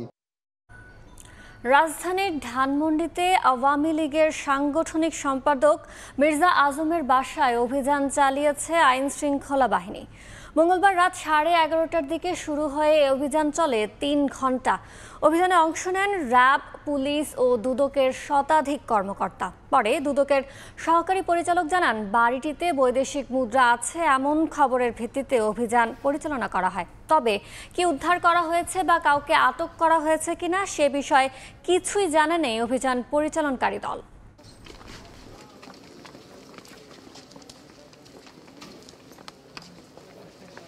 লিগ্যাল আর্মস এবং কারেন্সি সংশ্লিষ্ট বিষয়ে আছে এরকম একটা তথ্যের ভিত্তিতে আমরা সার্চ পরিচালনা। আমরা কি পেয়েছি না পেয়েছি এটা পরবর্তীতে আমরা লিড এজেন্সি উনি ভালো বলতে পারবেন, লিডার। শুষ্ক মৌসুম আসতে না আসতে শুকিয়ে যাচ্ছে পদ্মা।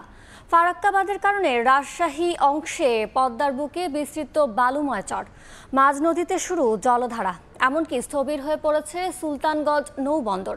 সব মিলে বাণিজ্য আর পদ্মার সঙ্গে মিশে থাকা নৌপাড়ের মানুষের জীবন, জীবিকা ও পরিবেশ হুমকির মুখে। হাবিবুর রহমান পাপ্পুর ছবিতে মওদুদ রানার রিপোর্ট। বন্ধ থাকার 59 বছর পর 2024 সালে চালু হয় রাজশাহী গোদাগাড়ির সুলতানগঞ্জ নৌবন্দর। চালুর কিছুদিন পর সুলতানগঞ্জ মায়া নৌপথে আটকে পড়ে পণ্যবাহী নৌযান। এরপর থেকে আবারও স্থবির হয়ে পড়ে নৌবন্দরের কার্যক্রম। ভারত বাংলাদেশের সীমানা যেটা, সে সীমানাটা এবারকার পানি কমে গেছে। হ্যাঁ, এটা পার হতে পারবেন। আগে চেয়ে যে নদীর চরটাও বেশি পড়ে যাচ্ছে, গভীরে তো পানি কমে গেছে, এখন জায়গা ডাঙ্গা হয়ে গেছে নদী। ড্রেজিং না করলে এখানে মালামাল আনা সম্ভব না। ফারাক্কা বাদ দিয়ে ভারতের একতরফা পানি প্রত্যাহারের ফলে মরুকরণের মুখে পদ্মা নদী। শুষ্ক মৌসুম শুরুর আগেই রাজশাহীতে পদ্মার বিশাল এলাকা জুড়ে ধুধু বালুচর। কোথাও কোথাও মাঝখান দিয়ে বয়ে গেছে পানির সরু ধারা। পানি উন্নয়ন বোর্ডের হিসেবে গত সোম ও মঙ্গলবার পদ্মায় পানির উচ্চতা ছিল 7.7 মিটার। আগে পানি ছিল আপনার 20-30 হাত পানি, এখন তো আপনার 5 হাত পানি হয়তো পাওয়া যাচ্ছে। তাও নৌকা ঘুরে যাতায়াতের অবস্থা খুব খারাপ। পানি কমে যাওয়ায় বিলীন হয়েছে মাছের অভয়ারণ্য। এতে পদ্মাপাড়ের মানুষের জীবন, জীবিকা আর পরিবেশ রয়েছে হুমকিতে। পানির সংখ্যা কম, মাছের থাকা জায়গা লাগবে, পানি থাকা জায়গা লাগবে। সব যাতে চরের যাতে মাছ থাকবে না। পানি উন্নয়ন বোর্ড বলছে বড় ধরনের ড্রেজিং পরিকল্পনা করা হয়েছে। তবে নদী বিশেষজ্ঞরা জোর দিচ্ছেন ভারতের কাছ থেকে পানির ন্যায্য হিস্সা আদায়ে। টোটাল চ্যানেলটার উপর স্টাডি করে যাতে আমরা স্পেসিফিকভাবে আপনার স্ট্র্যাটেজিক ড্রেজিংটা করতে পারি। উদ্যোগ যদি আমাদের হাতে নেওয়া যায় তাহলে আমার মনে হয় যে আমাদের এই আনপ্ল্যান্ড চরের যে প্রবলেমগুলো হচ্ছে এবং নদীর নাব্যতার যে আপনার হ্রাসের যে প্রবণতা বৃদ্ধি পাচ্ছে সেটা থেকে আমরা বেরিয়ে আসতে পারি। সমাধান একমাত্র আন্তর্জাতিকভাবে এই দাবিটা তোলা, এই ইস্যুটা আন্তর্জাতিকভাবে তোলা। এটা 1997 সালের যে জাতিসংঘের আইন, সেই আইনে আমরা যদি সিগনেচার করি, এই সরকারকে বলবো দালিলিকভাবে আমাদের একটা ঠিক জায়গায় থাকতে হবে, তারপরে আমরা তার বিরুদ্ধে যাব। পানি উন্নয়ন বোর্ডের তথ্য মতে গত 5 দশকে রাজশাহীতে পদ্মায় সর্বনিম্ন পানির উচ্চতা ছিল 2016 সালের মার্চে 7.64 মিটার। আর বিপদসীমা অতিক্রম করতে পানির উচ্চতা প্রয়োজন 18.5 মিটার। মওদুদ রানা, সময় সংবাদ, রাজশাহী। গ্রীষ্ম মৌসুম শুরু না হতে নওগাঁর বরেন্দ্র অঞ্চলে পানির স্তর অন্তত 2 থেকে 2.5 ফুট নিচে নেমে গেছে। এই অবস্থায় বোরো ধানের সেচ নিয়ে তৈরি হয়েছে শঙ্কা। ভারতের একতরফা পানি প্রত্যাহার ও জলবায়ুর বিরূপ প্রভাবকে দায়ী করছেন পরিবেশবিদরা। এই অবস্থায় চাষাবাদে সেচ সাশ্রয়ী পদ্ধতি ব্যবহারের পরামর্শ কৃষি বিশেষজ্ঞদের। এমআর রকির রিপোর্ট, ছবি তুলেছেন রকিবুল ইসলাম। গ্রীষ্ম মৌসুম শুরু হতে এখনো বাকি প্রায় 2 মাস। তবে এর আগেই শুকিয়ে গেছে আত্রাই নদীর তলদেশ। জীব বৈচিত্র্যের পাশাপাশি নদী নির্ভর চাষাবাদ পড়েছে হুমকিতে। নদী ছাড়াও গভীর ও অগভীর নলকূপের সেচ দিয়ে বুড়ো আবাদ করেন নওগাঁর বরেন্দ্র জনপদের চাষিরা। এবার জমিতে ধান রোপণের শুরুতেই 2 থেকে 2.5 ফিট পানির স্তর নিচে নেমে গেছে বরেন্দ্র অঞ্চলে। এ অঞ্চলে পানি শূন্যতা ঝুঁকিপূর্ণ এলাকা চিহ্নিত করা হয়েছে 40টি ইউনিয়ন, যার মধ্যে রয়েছে রাজশাহীর 14, চাঁপাইনবাবগঞ্জের 10, নওগাঁর 10, নাটোরের 3 এবং জয়পুরহাটের 4টি ইউনিয়ন। বিশেষজ্ঞরা বলছেন, ভারতের একতরফা পানি প্রত্যাহার, জলবায়ুর বিরূপ প্রভাব আর ভূগর্ভ থেকে অপরিকল্পিত পানি ব্যবহারে দিন দিন নিচে নামছে ভূগর্ভস্থ পানির স্তর। আমরা আশঙ্কা করছি আগামী কয়েক দশকের মধ্যেই বৃহত্তর রাজশাহী বিভাগ আসলে মরুভূমির দিকে আগাই যাবে এবং আমাদের হয়তোবা এমন হবে আন্ডারগ্রাউন্ড ওয়াটার আমরা আর পাবো না। মৌসুমের আগেই পানি স্তর নিচে নেমে যাওয়ায় ঝুঁকিতে পড়েছে বুড়ো আবাদ। কৃষকরা বলছেন, গভীর এবং অগভীর নলকূপ থেকে পানি কম উঠছে। আগে পানি বেশি উঠতো, এখন দিন যাচ্ছে পানিটা কমে যাচ্ছে। বৃষ্টির পানি তো এখন আর গত বছর হয়ই নাই, মাটির শক্তি কমে গেছে। এ অবস্থায় সেচ সাশ্রয়ী পদ্ধতি ব্যবহারে কৃষকদের সভা সমাবেশ করে সচেতন করছে বরেন্দ্র বহুমুখী উন্নয়ন কর্তৃপক্ষ। এর ক্ষেত্রে তো আমরা এডব্লিউডি পদ্ধতি প্রয়োগ করছি। এটার মাধ্যমে দেখা যাচ্ছে যে সেচে আপনার 4 থেকে 5টি সেচ কম লাগবে। সেচ যখন শেষ হয়ে যায় সারফেস ওয়াটার, তখন আমরা ডিপ টিউবওয়েল ব্যবহারের জন্য কৃষকদেরকে পরামর্শ দিচ্ছি। 2024 সালে জেলায় গড় বৃষ্টিপাত রেকর্ড করা হয় 925 মিলিমিটার, যা বিগত বছরে ছিল 1480 মিলিমিটার। চলতি মৌসুমে জেলায় 2 লাখ হেক্টর জমিতে চাষাবাদের জন্য বরেন্দ্র বহুমুখী উন্নয়ন কর্তৃপক্ষের 4050টি গভীর নলকূপ এবং পল্লী বিদ্যুতের 68,000 অগভীর নলকূপ সেচ সরবরাহ করছে। নওগাঁর হাঁসাইগাড়ি বিল থেকে এমআর রকি, সময় সংবাদ। ভোরের সময় ছিল আমার কাছে। পরবর্তী সংবাদগুলো জানাতে সঙ্গে থাকবেন তানভীর হাসান। ধন্যবাদ ইয়ানুর। রাজশাহীর পাইকারি বাজারগুলোতে বেড়েছে সব ধরনের মাছের সরবরাহ। এ নিয়ে বিস্তারিত জানাতে নগরীর নওদাপাড়া বাজারে আছেন সহকর্মী শাহিন আলম। সরাসরি যাচ্ছি তার কাছে। ভোরের অন্ধকার কাটিয়ে দিনের আলো এখন অনেকটাই স্পষ্ট। এরই মধ্যে জমজমাট হয়ে উঠেছে রাজশাহীর নওদাপাড়া মাছের পাইকারি বাজার। কিছুক্ষণ আগ থেকে হাক ডাকের মাধ্যমে মূলত শুরু হয়েছে বেচা কেনা এবং এই বেচা কেনা চলবে সকাল 9টা পর্যন্ত। আমরা সকালে দেখেছি যে এই জেলার বিভিন্ন উপজেলা থেকে ছোট ছোট ট্রাকে করে মাছ নিয়ে বাজারটিতে হাজির হন পাইকারি বিক্রেতারা। তারা এসে মাছগুলো নিয়ে আসেন এবং এখানে তারা পাইকারিভাবে বিক্রি করেন। এই জায়গাটিতে রাজশাহীর যারা অন্যান্য খুচরা বাজারে যারা বিক্রেতা রয়েছেন তারা এই বাজারটিতে আসেন এবং তারা মাছ কেনেন। তারই সঙ্গে শুধু এখানকার না, ঢাকা সহ দেশের বিভিন্ন জায়গা থেকে কিন্তু মাছ নিয়ে তারা এই জায়গাটিতে আসেন এবং হাক ডাকের মাধ্যমে এখানে মাছ কেনা বেচা করেন। যদি বলি যে বছরের এই সময়টিতে কিন্তু মাছের দাম অনেক কম। গত এক সপ্তাহ থেকে এখানকার বিক্রেতারা বলছেন যে মাছের দাম প্রতিদিনে প্রায় নিম্নগামী। তারা বলছেন যে সামনে রমজানের সময় মাছের চাহিদা কম থাকে। তার আগেই কিন্তু যারা মাছ চাষি রয়েছেন তারা তাদের পুকুর বা বিভিন্ন খালবিল থেকে তারা তাদের মাছগুলো তুলে নেন এবং বাজারে নিয়ে এসে বিক্রি করেন।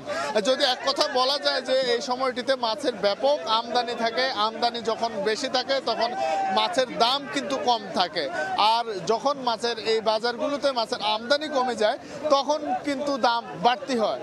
একই সঙ্গে আমদানি বাড়তি, সামনে রমজান, সব মিলিয়ে কিন্তু মাছের দাম অনেক কম। এই বাজারে দেশি জাতের মাছ সহ রয়েছে, নদী খালের সব বিভিন্ন জাতের মাছ কিন্তু এই বাজারটিতে পাওয়া যায়।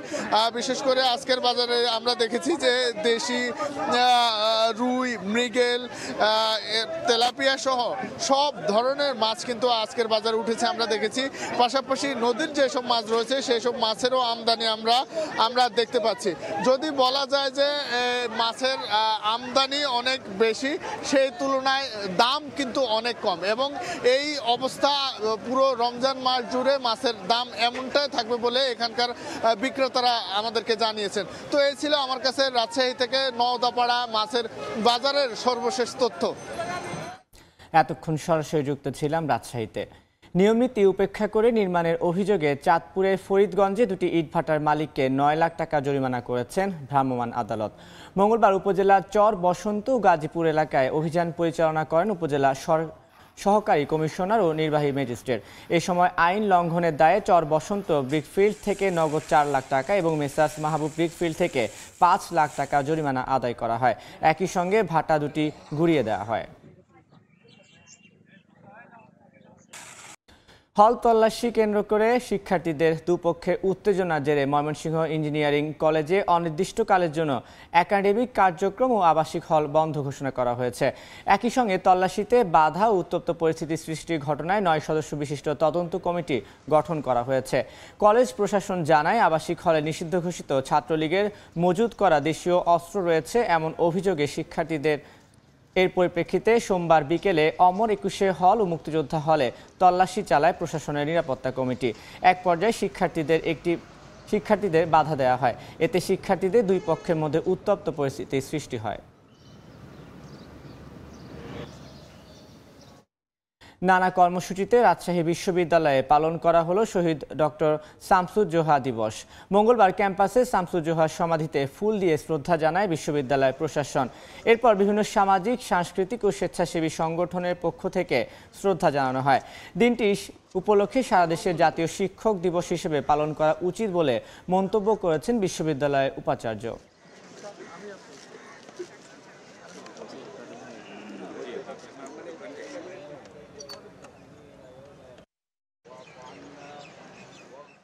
পাঁচ যুগ পরেও মানে স্টুডেন্টরা যেভাবে আমার আব্বাকে আইডলাইজ করে, তার লেগেসি ধরে রাখছে, এইটার থেকে পাওয়া বা এটার থেকে বেশি কিছু আমার মনে হয় না একটা মেয়ে হিসাবে চেতে পারে। প্রশাসন এবং নিপীড়ন নির্যাতনের বিরুদ্ধে আমাদের ছাত্র সমাজ যেখানেই সংগ্রাম করেছে, আন্দোলন করেছে, সেখানেই কিন্তু বারবার শহীদ শামসুজ্জোহার নামটা এসছে আর কি। তো এটাকে জাতীয়ভাবে একটা স্বীকৃতি এবং তার জন্য যা যা করণীয় আমরা সেই চেষ্টাটা অব্যাহত রেখেছি। ইউক্রেনের সংঘাত বন্ধে সৌদি আরবে যুক্তরাষ্ট্র রাশিয়া বৈঠক ইতিবাচক হয়েছে বলে জানিয়েছেন রুশ পররাষ্ট্রমন্ত্রী সের্গেই ল্যাভরভ। এদিকে রাশিয়া ইউক্রেন যুদ্ধ বন্ধে মধ্যস্থতা করার জন্য বিশেষ দল নিয়োগের কথা জানিয়েছেন মার্কিন পররাষ্ট্রমন্ত্রী মার্কো রুবিও। এদিকে চলতি মাসে পুতিনের সঙ্গে দেখা করতে পারেন বলে জানিয়েছেন মার্কিন প্রেসিডেন্ট।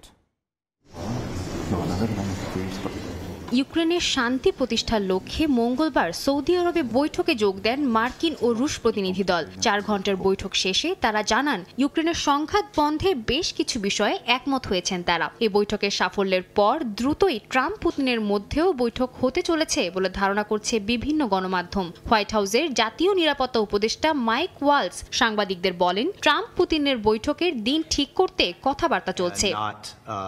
এ সময় মার্কিন পররাষ্ট্রমন্ত্রী মার্কো রুবিও বলেন, ট্রাম্প দ্রুততম সময়ে এই যুদ্ধ বন্ধের চেষ্টা চালাচ্ছেন। রুশ পররাষ্ট্রমন্ত্রী সের্গেই ল্যাভরভ জানান, এই আলোচনায় 3টি বিষয়ে একমত হয়েছে যুক্তরাষ্ট্র ও রাশিয়া। প্রথমত, দুই দেশই একটি অন্যটিতে দূতাবাস চালু করবে। দ্বিতীয়ত, ইউক্রেন বিষয়ে সমঝোতায় মধ্যস্থতা করার জন্য দুই দেশই বিশেষ প্রতিনিধি দল নিযুক্ত করবে। এবং সর্বশেষ, রাশিয়া ও যুক্তরাষ্ট্রের মধ্যে আবারও পুরোদমে সহযোগিতা চালু করা হবে। তবে এই আলোচনার সমালোচনা করেছেন ইউক্রেনের প্রেসিডেন্ট জেলেনস্কি। তার দাবি, কিয়েভের অনুপস্থিতিতে দেশটিতে শান্তি প্রতিষ্ঠার জন্য হওয়া বৈঠক রীতিমতো অন্যায্য। জেলেনস্কি বলেন, এই আলোচনা তখনই ন্যায্য হবে যখন ইউক্রেন এবং ইউরোপ এতে অংশগ্রহণের সুযোগ পাবে। সাদিয়া তাসনিম, সময় সংবাদ। তীব্র গরমে বিপর্যস্ত ব্রাজিলের জনজীবন। রেকর্ড 44 ডিগ্রিতে গিয়ে ঠেকেছে দেশটির তাপমাত্রা। আগামীতে গরম আরও বাড়বে বলে আশঙ্কা প্রকাশ করেছেন আবহাওয়াবিদরা। এরই মধ্যে জারি করা হয়েছে সতর্কতা। সূর্যের প্রখর তাপে বিপর্যস্ত জনজীবন। প্রচণ্ড গরমে নাজেহাল অবস্থায় দিন পার করছেন ব্রাজিলের রিও গ্রান্দে সুল শহরের বাসিন্দারা। রিও দি জেনারিওতে তাপমাত্রা 44 ডিগ্রি সেলসিয়াস রেকর্ড করা হয়েছে। জারি করা হয়েছে সতর্কতা। রিও গ্রান্দে সুল শহরের পাশাপাশি পারানা ও সান্তা কাতারিনা অঞ্চলেও তীব্র গরম অনুভূত হচ্ছে। তাপমাত্রা 50 ডিগ্রি সেলসিয়াস ছাড়িয়ে যাওয়ার পূর্বাভাস দিয়েছেন আবহাওয়াবিদরা। গ্রান্দে সুলে বন্ধ ঘোষণা করা হয়েছে শিক্ষা প্রতিষ্ঠান। এরই মধ্যে ব্রাজিলের সরকারের তরফ থেকে জনগণের স্বার্থে প্রদানের ব্যবস্থা। গরমে অসুস্থতা এড়াতে প্রচুর পরিমাণে পানি খেতে ও ভারী শারীরিক কার্যক্রম এড়িয়ে চলার পরামর্শ দিয়েছেন বিশেষজ্ঞরা। সবার উচিত নিজেদের সুরক্ষা নিশ্চিত করা, সূর্যের তাপ এড়িয়ে চলা, জরুরি ও তাৎক্ষণিক সেবা প্রদানের ব্যবস্থা নেওয়া হয়েছে। তাপমাত্রার এমন অবস্থার কারণে অনেকে হাসপাতালে গিয়ে চিকিৎসাও নিয়েছে। mas na cidade como um todo ficou na. আমরা কঠিন সময়ের মধ্য দিয়ে যাচ্ছি, এটি কষ্টকর। তাপমাত্রা 50 ডিগ্রির মতো অনুভব হচ্ছে। যারা কর্মরত রয়েছেন তাদের সবচেয়ে বেশি কষ্ট হচ্ছে। তাপমাত্রার অস্বাভাবিক পরিবর্তনের কারণে আকস্মিক ঝড় হতে পারে বলে শঙ্কা প্রকাশ করছে দেশটির আবহাওয়া কর্তৃপক্ষ। সাম্প্রতিক বছরগুলোতে আবহাওয়ার এমন পরিবর্তন বিশ্বব্যাপী জলবায়ু পরিবর্তনের সঙ্গে সরাসরি সম্পর্কিত বলছেন বিশেষজ্ঞরা। অর্জিতা শাহজিন, সময় সংবাদ।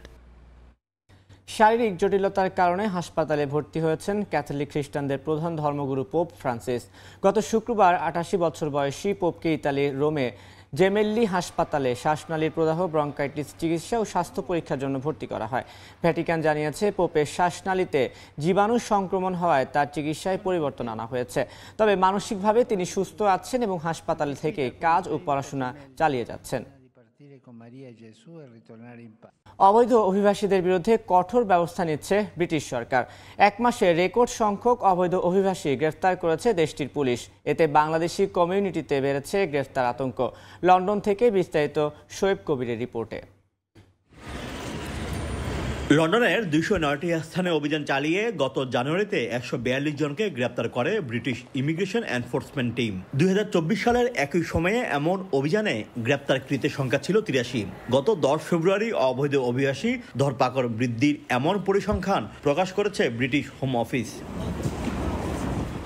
হোম অফিসের প্রতিবেদনে উল্লেখ করা হয়, 2024 সালের জানুয়ারিতে যুক্তরাজ্য জুড়ে গ্রেপ্তারকৃতদের সংখ্যা 352। চলতি বছরের জানুয়ারিতে তা এসে দাঁড়ায় 609 জনে। হঠাৎ করেই অবৈধ অভিবাসী গ্রেপ্তারে যুক্তরাজ্য সরকারের কঠোর অবস্থানকে নানাভাবে দেখছেন বিশ্লেষকরা। লেবার সরকার আসার পরে প্রায় 16,400 মানুষকে রিমুভ করা হয়েছে, যাদেরকে সাইলেম বন্ধ হয়ে গেছে অথবা যারা বিভিন্নভাবে আপনার কেস রিফিউজ হয়ে গেছে, তাদের রিমুভালের হারটা বেড়ে গেছে। অতীতে অভিবাসী ধরতে সাধারণত রেস্তোরাঁগুলোতে অভিযান চালানো হতো। এবার এই তালিকায় যুক্ত হয়েছে সেলুন, সুপারমার্কেট, কার ওয়াশের মতো স্থানগুলো। এতে বাংলাদেশি কমিউনিটিতে বেড়েছে আতঙ্ক। তাই অভিবাসীদের বসবাসের প্রক্রিয়া নিয়মিতকরণে পরামর্শ দিচ্ছেন আইনজীবীরা। আনডকুমেন্টেড আনলফুল যদি থাকা হয় তাহলে আপনার সবসময় এই অসুবিধার এবং বিপদের আশঙ্কা আছে। ইমিগ্রেশন রেডি পড়ার সঠিক গ্রাউন্ড খুঁজে নিয়ে অ্যাপ্লিকেশন করে রেগুলারাইজ করাটা ওনাদের উচিত। 2024 সালের 5 জুলাই থেকে 2025 সালের 31 জানুয়ারির মধ্যে 5,425টি স্থানে অভিযান পরিচালনা করে 3,930 জন অবৈধ অভিবাসীকে গ্রেপ্তার করেছে ব্রিটিশ পুলিশ। এই সময়ে অবৈধ কর্মসংস্থানের বিরুদ্ধে চালানো অভিযানের পরিমাণ আগের তুলনায় 38% বেশি। 2018 সালের পর এবারে প্রথমবারের মতন সর্বোচ্চ সংখ্যক অবৈধ অভিবাসীকে নিজ দেশে ফেরত পাঠায় ব্রিটিশ সরকার, যার মধ্যে 885 জনকে চার্টার ফ্লাইট ভাড়া করে পাঠানো হয়। মূলত অবৈধ অভিবাসী প্রশ্নে কঠোর অবস্থান গ্রহণ করে ভোটারদের সমর্থন ধরে রাখতে চায় ক্ষমতাসীন লেবার দল। শোয়েব কবির, সময় সংবাদ, লন্ডন। রাজধানী লিসবন ও আরেকটি গুরুত্বপূর্ণ শহরে স্থায়ী শহীদ মিনার থাকায় আন্তর্জাতিক মাতৃভাষা দিবস বেশ আবেগের পর্তুগাল প্রবাসীদের জন্য। তারা বলছেন, ভাষা শহীদদের স্মরণে দুটি স্থায়ী স্থাপনার পরেও খুব বেশি পর্তুগিজদের মাঝে পৌঁছে দেওয়া যায়নি দিবসটির মাহাত্ম্য। ইউনেস্কোর পাশাপাশি স্থানীয় প্রশাসনের প্রচেষ্টায় দিবসটিকে সর্বজনীন করতে পারেন বলে মত সচেতন পর্তুগিজদের। তারিকুল হাসান আশিকের রিপোর্টে বিস্তারিত। বাংলাদেশ দূতাবাস, প্রবাসী বাংলাদেশি ও স্থানীয় প্রশাসনের সহযোগিতায় পর্তুগালের বন্দর নগরী হিসেবে পরিচিত পর্যটন শহর পোর্তোর প্রাণ কেন্দ্রে 52 ভাষা শহীদদের স্মরণে 2016 সালে নির্মিত হয় স্থায়ী শহীদ মিনার। শহরের গুরুত্বপূর্ণ পর্যটন স্পটের কাছাকাছি হওয়ায় স্থানীয়দের পাশাপাশি দর্শনার্থীদের আগ্রহের কেন্দ্রবিন্দুতেও রয়েছে পোর্তোর শহীদ মিনারটি। প্রতি বছর আন্তর্জাতিক মাতৃভাষা দিবসে স্থানীয় প্রশাসনের সহযোগিতায় শ্রদ্ধা নিবেদন ও সাংস্কৃতিক অনুষ্ঠানের আয়োজন করে আসছে বাংলাদেশ কমিউনিটি অফ পোর্তো। এর আগে 2015 সালে লিসবনের অন্যতম গুরুত্বপূর্ণ স্পট ক্যাম্পো দোস মার্তিরেস দো প্যাট্রিয়ায় বাংলাদেশ দূতাবাস, প্রবাসী বাংলাদেশি ও স্থানীয় প্রশাসনের সহযোগিতায় নির্মিত হয় পর্তুগালের প্রথম স্থায়ী শহীদ মিনার। বাংলাদেশ দূতাবাসের উদ্যোগে প্রতিবছর সেখানে ভাষা দিবসের অনুষ্ঠানে যোগ দেন পর্তুগালের পররাষ্ট্র মন্ত্রণালয়ের প্রতিনিধি, স্থানীয় প্রশাসন, প্রবাসী ও আমন্ত্রিত পর্তুগিজরা। এবছরও ভোরে শহীদ মিনারে শ্রদ্ধা নিবেদনের পাশাপাশি দূতাবাসেও রয়েছে নানা আনুষ্ঠানিকতা। তবে প্রবাসীরা বলছেন, ইউনেস্কোর স্বীকৃতির 26 বছরেও এখনো এখনো সার্বজনীন হয়ে ওঠেনি গুরুত্বপূর্ণ এ দিবসটি। আমাদের ভাষার জন্য যারা জীবন দিয়েছেন তাদের শ্রদ্ধার জন্য, তাদের সম্মান জানানোর জন্য এবং তাদের এই আত্মত্যাগের মহিমাকে তুলে ধরার জন্য বিশ্ব দরবারকে আমাদের সবাইকে এগিয়ে আসা উচিত। ভাষার জন্য বাংলাদেশিদের আত্মত্যাগ ও দিবসটির মাহাত্ম্য সবার সামনে তুলে ধরার আহ্বান সচেতন পর্তুগিজদের। International Mother Language Day is a very remarkable day. নানা দিক থেকেই আন্তর্জাতিক মাতৃভাষা দিবস খুবই গুরুত্বপূর্ণ, বিশেষ করে বিভিন্ন সংস্কৃতি ও দেশের জন্য। নিজের ভাষায় কথা বলার অধিকার নিশ্চিতের দাবিতে বাঙালির জীবন দেওয়ার ঘটনা অবশ্যই সবার স্মরণ করা উচিত। এখনো অনেক পর্তুগিজ এই দিনটি সম্পর্কে জানেন না, কিন্তু যেহেতু বাংলাদেশের মতো এশিয়ার অন্যান্য দেশগুলো থেকে অভিবাসী বাড়ছে, আমরাও চাই পর্তুগাল একটি মাল্টিকালচারাল দেশ হয়ে উঠুক। সেজন্য স্থানীয় মিউনিসিপ্যালিটির পাশাপাশি ইউনেস্কোর মতো বেসরকারি সংস্থাগুলো এই দিনটির সার্বজনীনতা বাড়াতে ভূমিকা রাখতে পারে। পর্তুগালের রাজধানী লিসবনেই ইউনেস্কোর একটি কার্যালয় থাকার পরও আন্তর্জাতিক মাতৃভাষা দিবসের কোনো অনুষ্ঠানে অংশ নিতে দেখা যায় না তাদের কোনো প্রতিনিধিকে। 21শে ফেব্রুয়ারি বা আন্তর্জাতিক মাতৃভাষা দিবস শুধুমাত্র বাংলাদেশিদের দিবস নয়, এ বোধটি বিশ্বের সকল ভাষাভাষীদের কাছে পৌঁছে দিতে পারলেই মর্যাদা লাভ করবে মহান ভাষা শহীদদের আত্মত্যাগ। সেই সাথে প্রত্যেকের নিজের ভাষায় কথা বলার অধিকার নিশ্চিতের পাশাপাশি ক্ষুদ্র বা বিলুপ্তপ্রায় বিভিন্ন ভাষা রক্ষায়ও গুরুত্বপূর্ণ ভূমিকা রাখতে পারে এই আন্তর্জাতিক মাতৃভাষা দিবস, এমনটাই মনে করেন ভাষাবিজ্ঞানীরা। তারিকুল হাসান আশিক, সময় সংবাদ, লিসবন, পর্তুগাল। সংযুক্ত আরব আমিরাতের রাজধানী আবুধাবিতে শুরু হয়েছে আন্তর্জাতিক অস্ত্র মেলা। এতে প্রদর্শনী করা হচ্ছে অত্যাধুনিক সব সামরিক যান ও অস্ত্র। মেলায় অংশ নিচ্ছে 1800 জন সামরিক বিশেষজ্ঞ। স্থলযান, যুদ্ধবিমান, কামান, ড্রোন সহ বিভিন্ন ধরনের সামরিক সরঞ্জামের দেখা মিলছে এক ছাদের নিচে। স্থানীয় সময় মঙ্গলবার সংযুক্ত আরব আমিরাতের রাজধানী আবুধাবিতে শুরু হয় আন্তর্জাতিক অস্ত্র মেলা, যেখানে উন্নত প্রযুক্তি ও আন্তর্জাতিক মানের বিভিন্ন ধরনের যুদ্ধ সরঞ্জামের প্রদর্শনী করা হচ্ছে। এই প্রদর্শনীতে অংশ নিয়েছে রাশিয়া, ইউক্রেন, দক্ষিণ কোরিয়া, তুর্কি সহ বেশ কয়েকটি দেশ। আন্তর্জাতিক অস্ত্র মেলায় অংশ নিচ্ছে 1800 জন সামরিক বিশেষজ্ঞ। যুদ্ধ চললেও এবছর সংযুক্ত আরব আমিরাতের আন্তর্জাতিক অস্ত্র মেলায় ইউক্রেন ও রাশিয়া উভয়ই তাদের অস্ত্র প্রদর্শন করছে। ইউক্রেনের পররাষ্ট্রমন্ত্রী তার দেশের পক্ষে মেলা পরিদর্শন করেন। যুদ্ধের মধ্যেও ইউক্রেন 40 লাখ ড্রোন উৎপাদন করতে সক্ষম বলে জানান তিনি। আমাদের কাছে 218টিরও বেশি অস্ত্র রয়েছে, যার মধ্যে 46টি নতুন করে উন্মোচন করেছি। এর মধ্যে আছে ড্রোন, সক্রিয় স্থলযান, নির্ভুল লক্ষ্যভেদী অস্ত্র এবং ইলেকট্রনিক যুদ্ধ সরঞ্জাম। আমাদের বর্তমানে যে সক্ষমতা রয়েছে তা দিয়ে আমরা প্রতি বছর 4 মিলিয়ন ড্রোন উৎপাদন করতে পারি। আমাদের একটি সম্পদ ও সুবিধা রয়েছে, আমরা আমাদের ড্রোন যুদ্ধক্ষেত্রে পরীক্ষা করতে পারি। এখানে যা আছে সবকিছুই উচ্চমানের। এই প্রদর্শনীটি 5 দিন ব্যাপী চলবে বলে জানায় আয়োজকরা। অর্জিতা শেজিন, সময় সংবাদ। দক্ষিণ কোরিয়ায় প্রতি মাসে সাপ্তাহিক বন্ধের যে কোনো একদিন দূতাবাসের সেবা চালু রাখার দাবি জানিয়েছেন বসবাসরত প্রবাসী বাংলাদেশিরা। বিষয়টিকে ইতিবাচকভাবে নিচ্ছে দূতাবাস। কর্মদিবসের বাইরে মাসে একদিন সেবা চালুর জন্য সর্বোচ্চ বিবেচনা করা হচ্ছে বলে জানিয়েছেন কাউন্সিলর তারাজুল ইসলাম। দক্ষিণ কোরিয়া থেকে মোহাম্মদ হানিফের রিপোর্ট। দক্ষিণ কোরিয়ায় প্রতিদিন মেশিনের শব্দে ঘুম ভাঙে প্রবাসীদের। দেশটিতে সময়ের সাথে পাল্লা দিয়ে শ্রমিকদের কাজ করতে হয়। সকাল থেকে শুরু করে সন্ধ্যা পর্যন্ত প্রতিটি মুহূর্তে তাদের ঘামজোড়া পরিশ্রমের টাকায় ঘুরছে দেশের অর্থনীতির চাকা।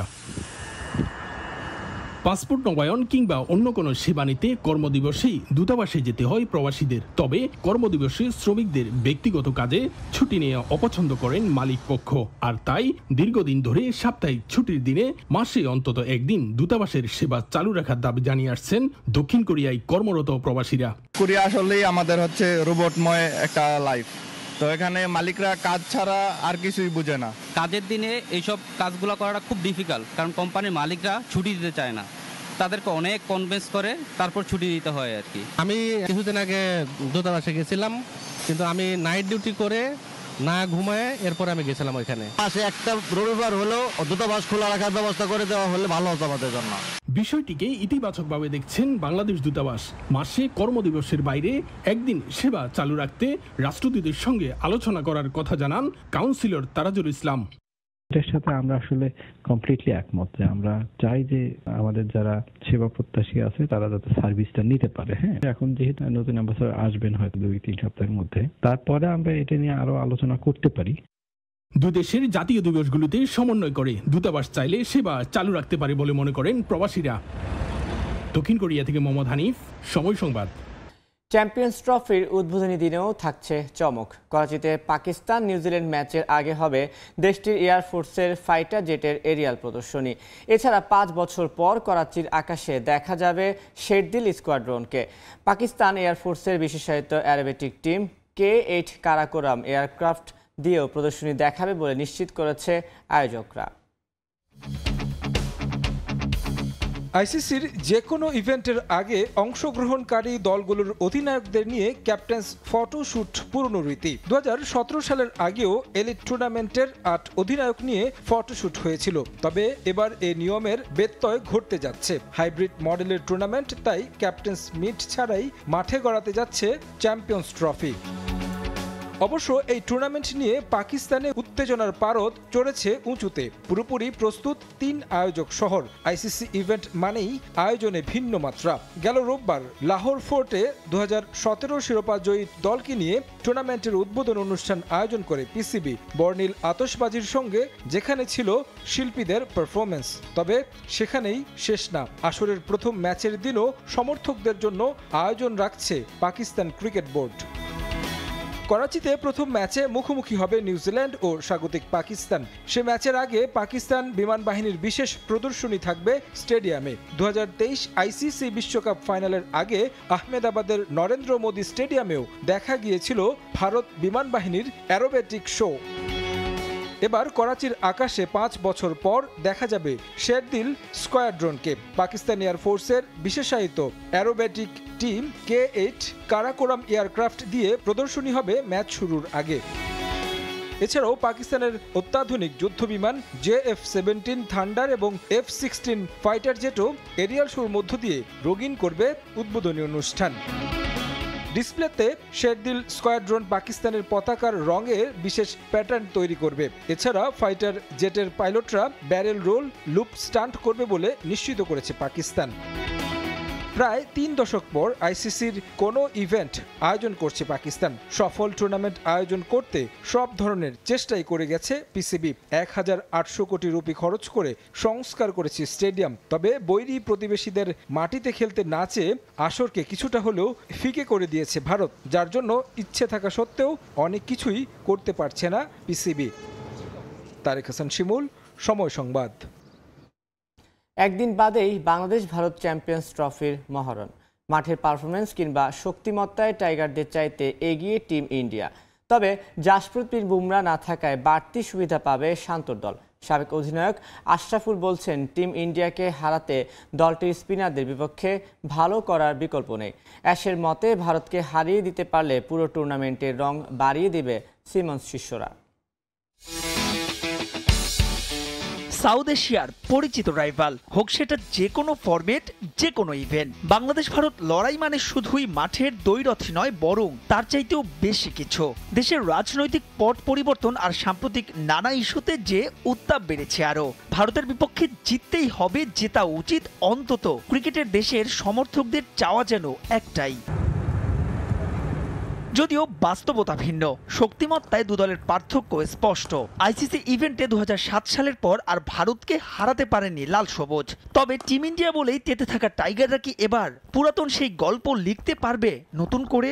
ভারতের সাথে আমরা লাস্ট 4-5টা ইভেন্টে যদি দেখি যে যখনই খেলি খুব হাড্ডাহাড্ডি লড়াই হয়, যদিও কাছাকাছি যে আমরা হেরে যাই। তো আশা করব এবার যেন এই জিনিসটা না হয়, ক্লোজ ম্যাচ হলে যেন লাকটা আমাদের ফেভার করে। তবে সেখানে বাংলাদেশকে কিছুটা হলেও স্বস্তি দেবে জাসপ্রীত বুমরার ইনজুরি। ভারত টুর্নামেন্ট খেলতে নামবে বর্তমান সময়ের বিশ্ব ক্রিকেটের অন্যতম সেরা পেসারকে ছাড়াই। বিপরীতে বাংলার সিম ইউনিট চ্যাম্পিয়ন্স ট্রফির অন্যতম সেরা। কিন্তু দুবাইয়ের কন্ডিশনে আকসার, ওয়াশিংটন, জাদেজা, বরুণ, কুলদীপদের সামলানো বড় চ্যালেঞ্জ মনে করিয়ে দিলেন অ্যাশ। তার 10টা ওভার কিন্তু যে কোনো ওয়ার্ল্ডের যে কোনো ব্যাটসম্যানের জন্যই টাফ টাইম কাটাতে হয়। সেই জায়গায় বুমরা না থাকাটা তো অবশ্যই আমাদের প্লেয়ারদের জন্য একটা আলাদা কনফিডেন্স দিবে, আলাদা একটা প্ল্যান করতে পারবে, যে কোনো বলারকে তারা অ্যাটাক করার প্ল্যান করতেই পারে। তারপরও আমার কাছে মনে হয় যে ইন্ডিয়ান টিমটা যদি খেয়াল করে থাকেন তারা কিন্তু স্পিন অ্যাটাক নিয়ে এসেছেন। তো আমাদের যেন প্রিপারেশন আমরা নিয়ে থাকি যে স্পিন দুবাইতে যেহেতু খেলা হবে হয়তো 3টা স্পিনার তারা করাতে পারেন, 30টা ওভার আমরা স্পিনের এগেনস্টে কীভাবে খেলবো সেই প্ল্যানটা নিয়ে যেন আমরা আগাই। তবে আশরাফুলের মতে পাওয়ার প্লেতে টাইগার টপ অর্ডারের হিসেবে ব্যাটিং বদলে দিতে পারে ম্যাচের প্রেক্ষাপট। আর শেষ পর্যন্ত ভারতকে হারিয়ে দিতে পারলে জমে যাবে চ্যাম্পিয়ন্স ট্রফির সেমির দৌড়, যেখানে নিশ্চিতরূপেই এগিয়ে থাকবে শান্তর বাংলাদেশি। মাহবুব রিমন, সময় সংবাদ, ঢাকা। বাস্তবতা যাই হোক না কেন, চ্যাম্পিয়ন্স ট্রফিতে সমর্থকদের পাশে পাচ্ছে বাংলাদেশ জাতীয় ক্রিকেট দল। শান্ত, মিরাজ, তাসকিনদের হয়ে গলা ফাটাতে প্রস্তুত টাইগার ভক্তরা। তবে প্রত্যাশা, জয় পরাজয় একপাশে রেখে মাঠের ক্রিকেটে যেন প্রতিদ্বন্দ্বিতা করে লাল সবুজ প্রতিনিধিরা। তরুণদের কাছেও বাড়তি চাওয়া ভক্তদের। একটা খেলার মূল উপাদান সমর্থক, আর সত্যিকারের সমর্থকের কাজ যে কোনো পরিস্থিতিতে নিজের দলের পাশে থাকা। খারাপ সময় সেই দর্শকদের গুরুত্ব তো আরও বেশি। চ্যাম্পিয়ন্স ট্রফিতে ফেভারিট না হলেও নাজমুল হোসেন শান্তর দল পাশে পাচ্ছে টাইগার ভক্তদের। বাংলাদেশ ভালো খেলুক খারাপ খেলুক, দিন শেষে বাংলাদেশকে সাপোর্ট করবে। তো বাংলাদেশ 100 রানে হারুক আর বাংলাদেশ 10 উইকেটে জিতুক। আমার দেশ বাংলাদেশ, বাংলাদেশের এক একজন ক্রিকেটার একটা টাইগার। আমি ওই টাইগারের দীপ্ত শক্তি নিয়ে বলতে চাই যে আমরা জিতবো, ভালো করবো। ভালোবাসাটা আমাদের মন থেকে আসে যে এই টিমকে সাপোর্ট করব, এই টিমের সাথে থেকে যাব, সে যেই খেলুক না কেন। চ্যাম্পিয়ন্স ট্রফির আগে প্রায় প্রতিটা দলই প্রস্তুতি নিয়েছে দ্বিপাক্ষিক সিরিজ খেলে। একমাত্র ব্যতিক্রম বাংলাদেশ। বিপিএল এর ব্যস্ততায় ওয়ানডে ক্রিকেট নিয়ে মাথা ঘামানো হয়নি তেমন। তবে পছন্দের ফরম্যাট হওয়ায় ভক্তরা আস্থা রাখতে চাইছে।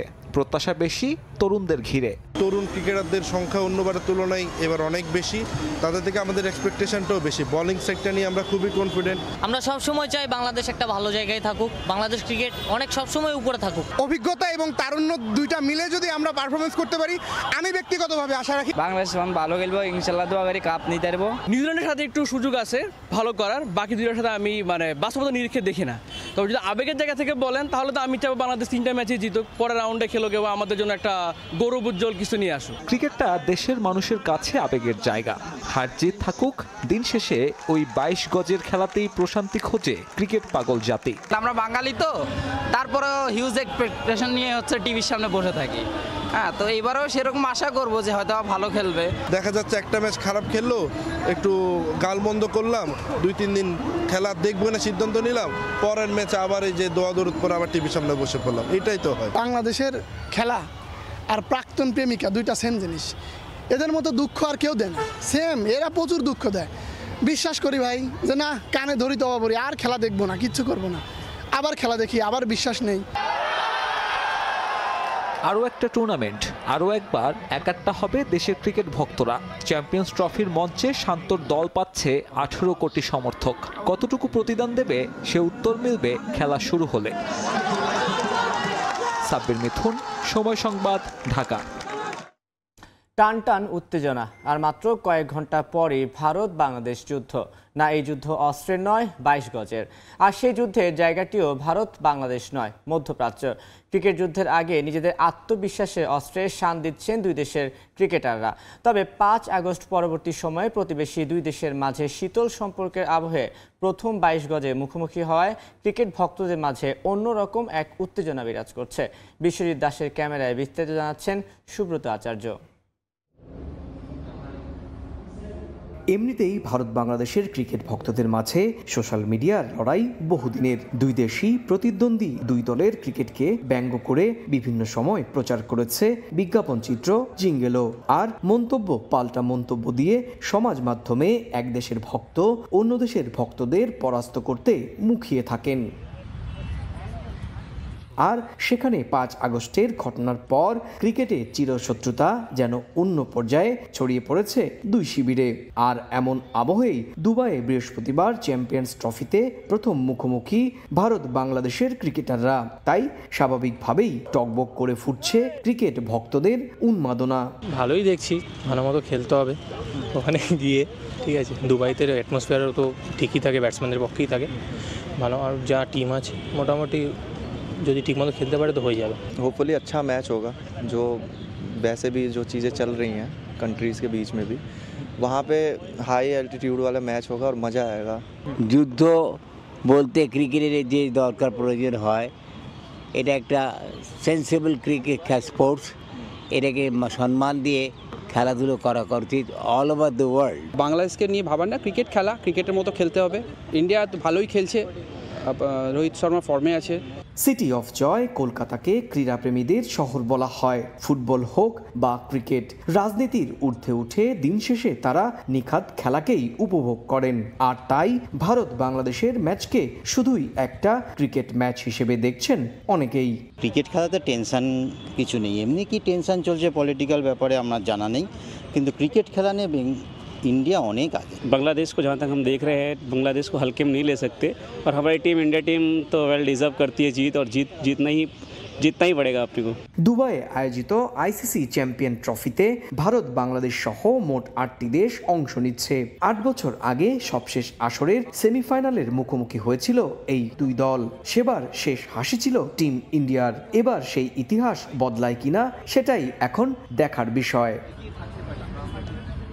ভারত এবং বাংলাদেশের মধ্যে যতই চলমান সম্পর্কে শীতলতা থাকুক না কেন, 20 তারিখে দুবাইতে অনুষ্ঠিতব্য ভারত এবং বাংলাদেশের ক্রিকেট ম্যাচটি হবে অনেক বেশি উষ্ণতাপূর্ণ, এমনটাই বলছেন ময়দানে আসা ক্রিকেট ভক্তরা। কলকাতার ময়দান মাঠ থেকে সুব্রত আচার্য, সময় সংবাদ। পর্দা উঠতে যাচ্ছে Dhaka women's premier division cricket league 2024-25 মৌসুমের 9 দল নিয়ে সিঙ্গেল রাউন্ড রবিন পদ্ধতিতে হবে এবারে আসর। অংশগ্রহণ ফি আর প্রাইজ মানি বাড়ানো হলেও দুশ্চিন্তার নাম ভেন্যু জটিলতা। ছেলেদের ফার্স্ট ডিভিশনের কারণে মাঠ সংকট ভাবনা বাড়িয়েছে ক্রিকেটার আর নীতি নির্ধারকদের।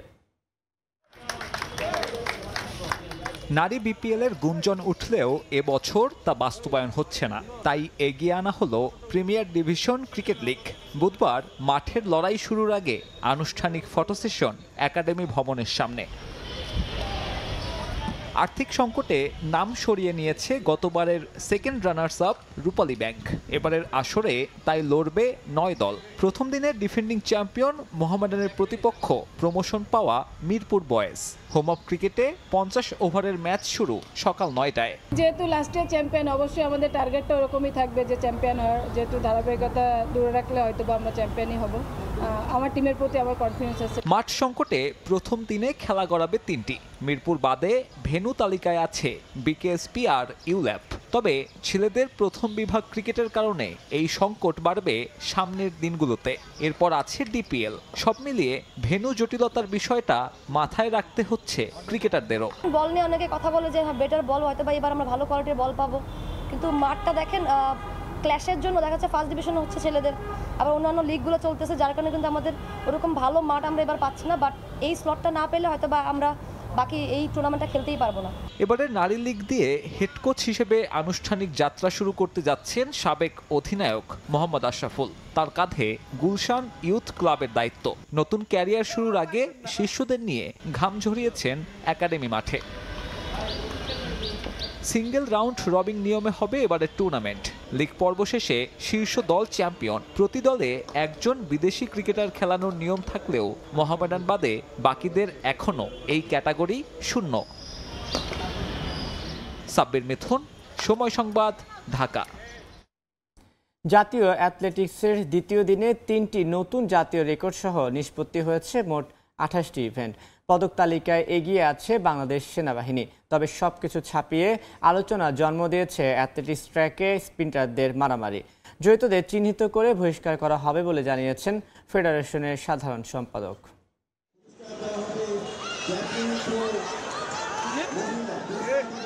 দেশের অ্যাথলেটিক্সের কি অবস্থা সেটা বোঝার জন্য এই দৃশ্যপটই যথেষ্ট। ট্র্যাকে ইভেন্ট চলমান, এর মাঝেই হাতাহাতিতে জড়ান অ্যাথলিটরা।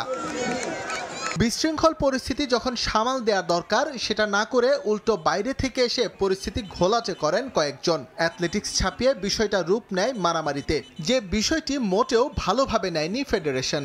আজকের যে ঘটনাটা হয়েছে এটা অত্যন্ত দুঃখজনক, এবং এটা হোক এটা কেউই বোধহয় আশা করে না। একটা খেলাধুলার ব্যাপার খেলাধুলার মাধ্যমে রাখা দরকার। এটা নিয়ে কোনো ঝগড়াঝাটি গণ্ডগোল এটা কোনো মতেই কাম্য নয়। তবে আমরা এটা আমাদের কমিটি আছে, সেই কমিটির মাধ্যমে আমরা বিশ্লেষণ করে দেখব সত্যিকার যদি যে অপরাধী হয় সে অবশ্যই সেটার জন্য সে বহিষ্কৃত হবে। 47তম জাতীয় অ্যাথলেটিক্সের 400 মিটার হার্ডলসের পুরুষ ইভেন্টে 31 বছর পর নতুন জাতীয় রেকর্ড গড়েন সেনাবাহিনীর নাজমুল হোসেন। 50.84 সেকেন্ড সময় নিয়ে 1993 সালে নৌবাহিনীর আব্দুর রহিমের গড়া রেকর্ড ভাঙেন তিনি।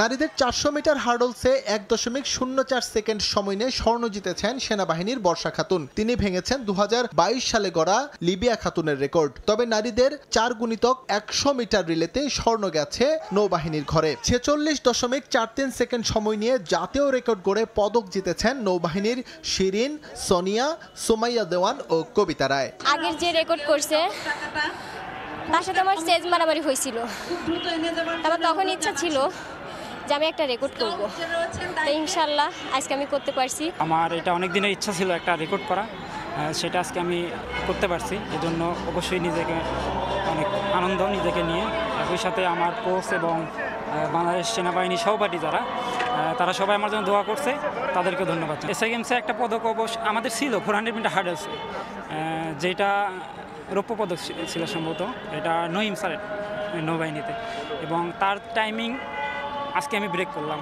অবশ্যই চেষ্টা থাকবে তার এই পদকটা আমি যেন ওভারটেক করে একটা স্বর্ণ পদক বাংলাদেশকে এনে দিতে পারি। 2 দিনে এখন পর্যন্ত মোট 28টি ইভেন্ট সম্পন্ন হয়েছে। 15টি স্বর্ণ নিয়ে পদক তালিকার শীর্ষে আছে বাংলাদেশ সেনাবাহিনী। এসএম ইকবাল, সময় সংবাদ, ঢাকা। এই পর্যায়ে শীর্ষ সংবাদগুলো জানিয়ে দিচ্ছি আরেকবার। যত দ্রুত জাতীয় নির্বাচন হবে তত দ্রুত দেশের শান্তি শৃঙ্খলা ফিরবে। যশোরের সমাবেশে মির্জা ফখরুল। স্থানীয় ভোট নিয়ে রাজনৈতিক বিতর্কের অংশ হতে চায় না ইসি, বললেন সিইসি। চাঁদাবাজি দখলে নতুন অস্ত্র মিথ্যা মামলা দায়ের হচ্ছে পেশা রাজনৈতিক পরিচয়ে। দ্রুত পদক্ষেপের পরামর্শ বিশ্লেষকের। হয়রানি করলে ব্যবস্থার হুঁশিয়ারি পুলিশের। বিল আসার পরে রিডিং মিলাতে যায় দেখি যে ওই মিটারে যা আছে তার থেকে 100 ইউনিট আমার বেশি লিখে নিয়ে গেছে। আগের মিটারের চাইতে বেশি কাটে এই মিটারে। 2-3 বার কমপ্লেইনও দিয়েছি, কোনো লাভ হয়নি। বিদ্যুতের ভুতুরে বিলে চরম ভোগান্তিতে রাজশাহী বিভাগের গ্রাহকরা। নেসকো পল্লী বিদ্যুৎ সমিতিতে অভিযোগ দিয়েও মিলছে না প্রতিকার। বাড়তি ব্যয় মেটাতে হিমশিম অবস্থা।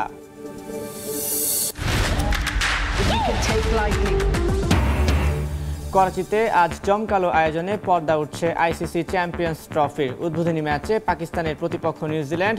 নাশকতা এড়াতে নিরাপত্তা জোরদার।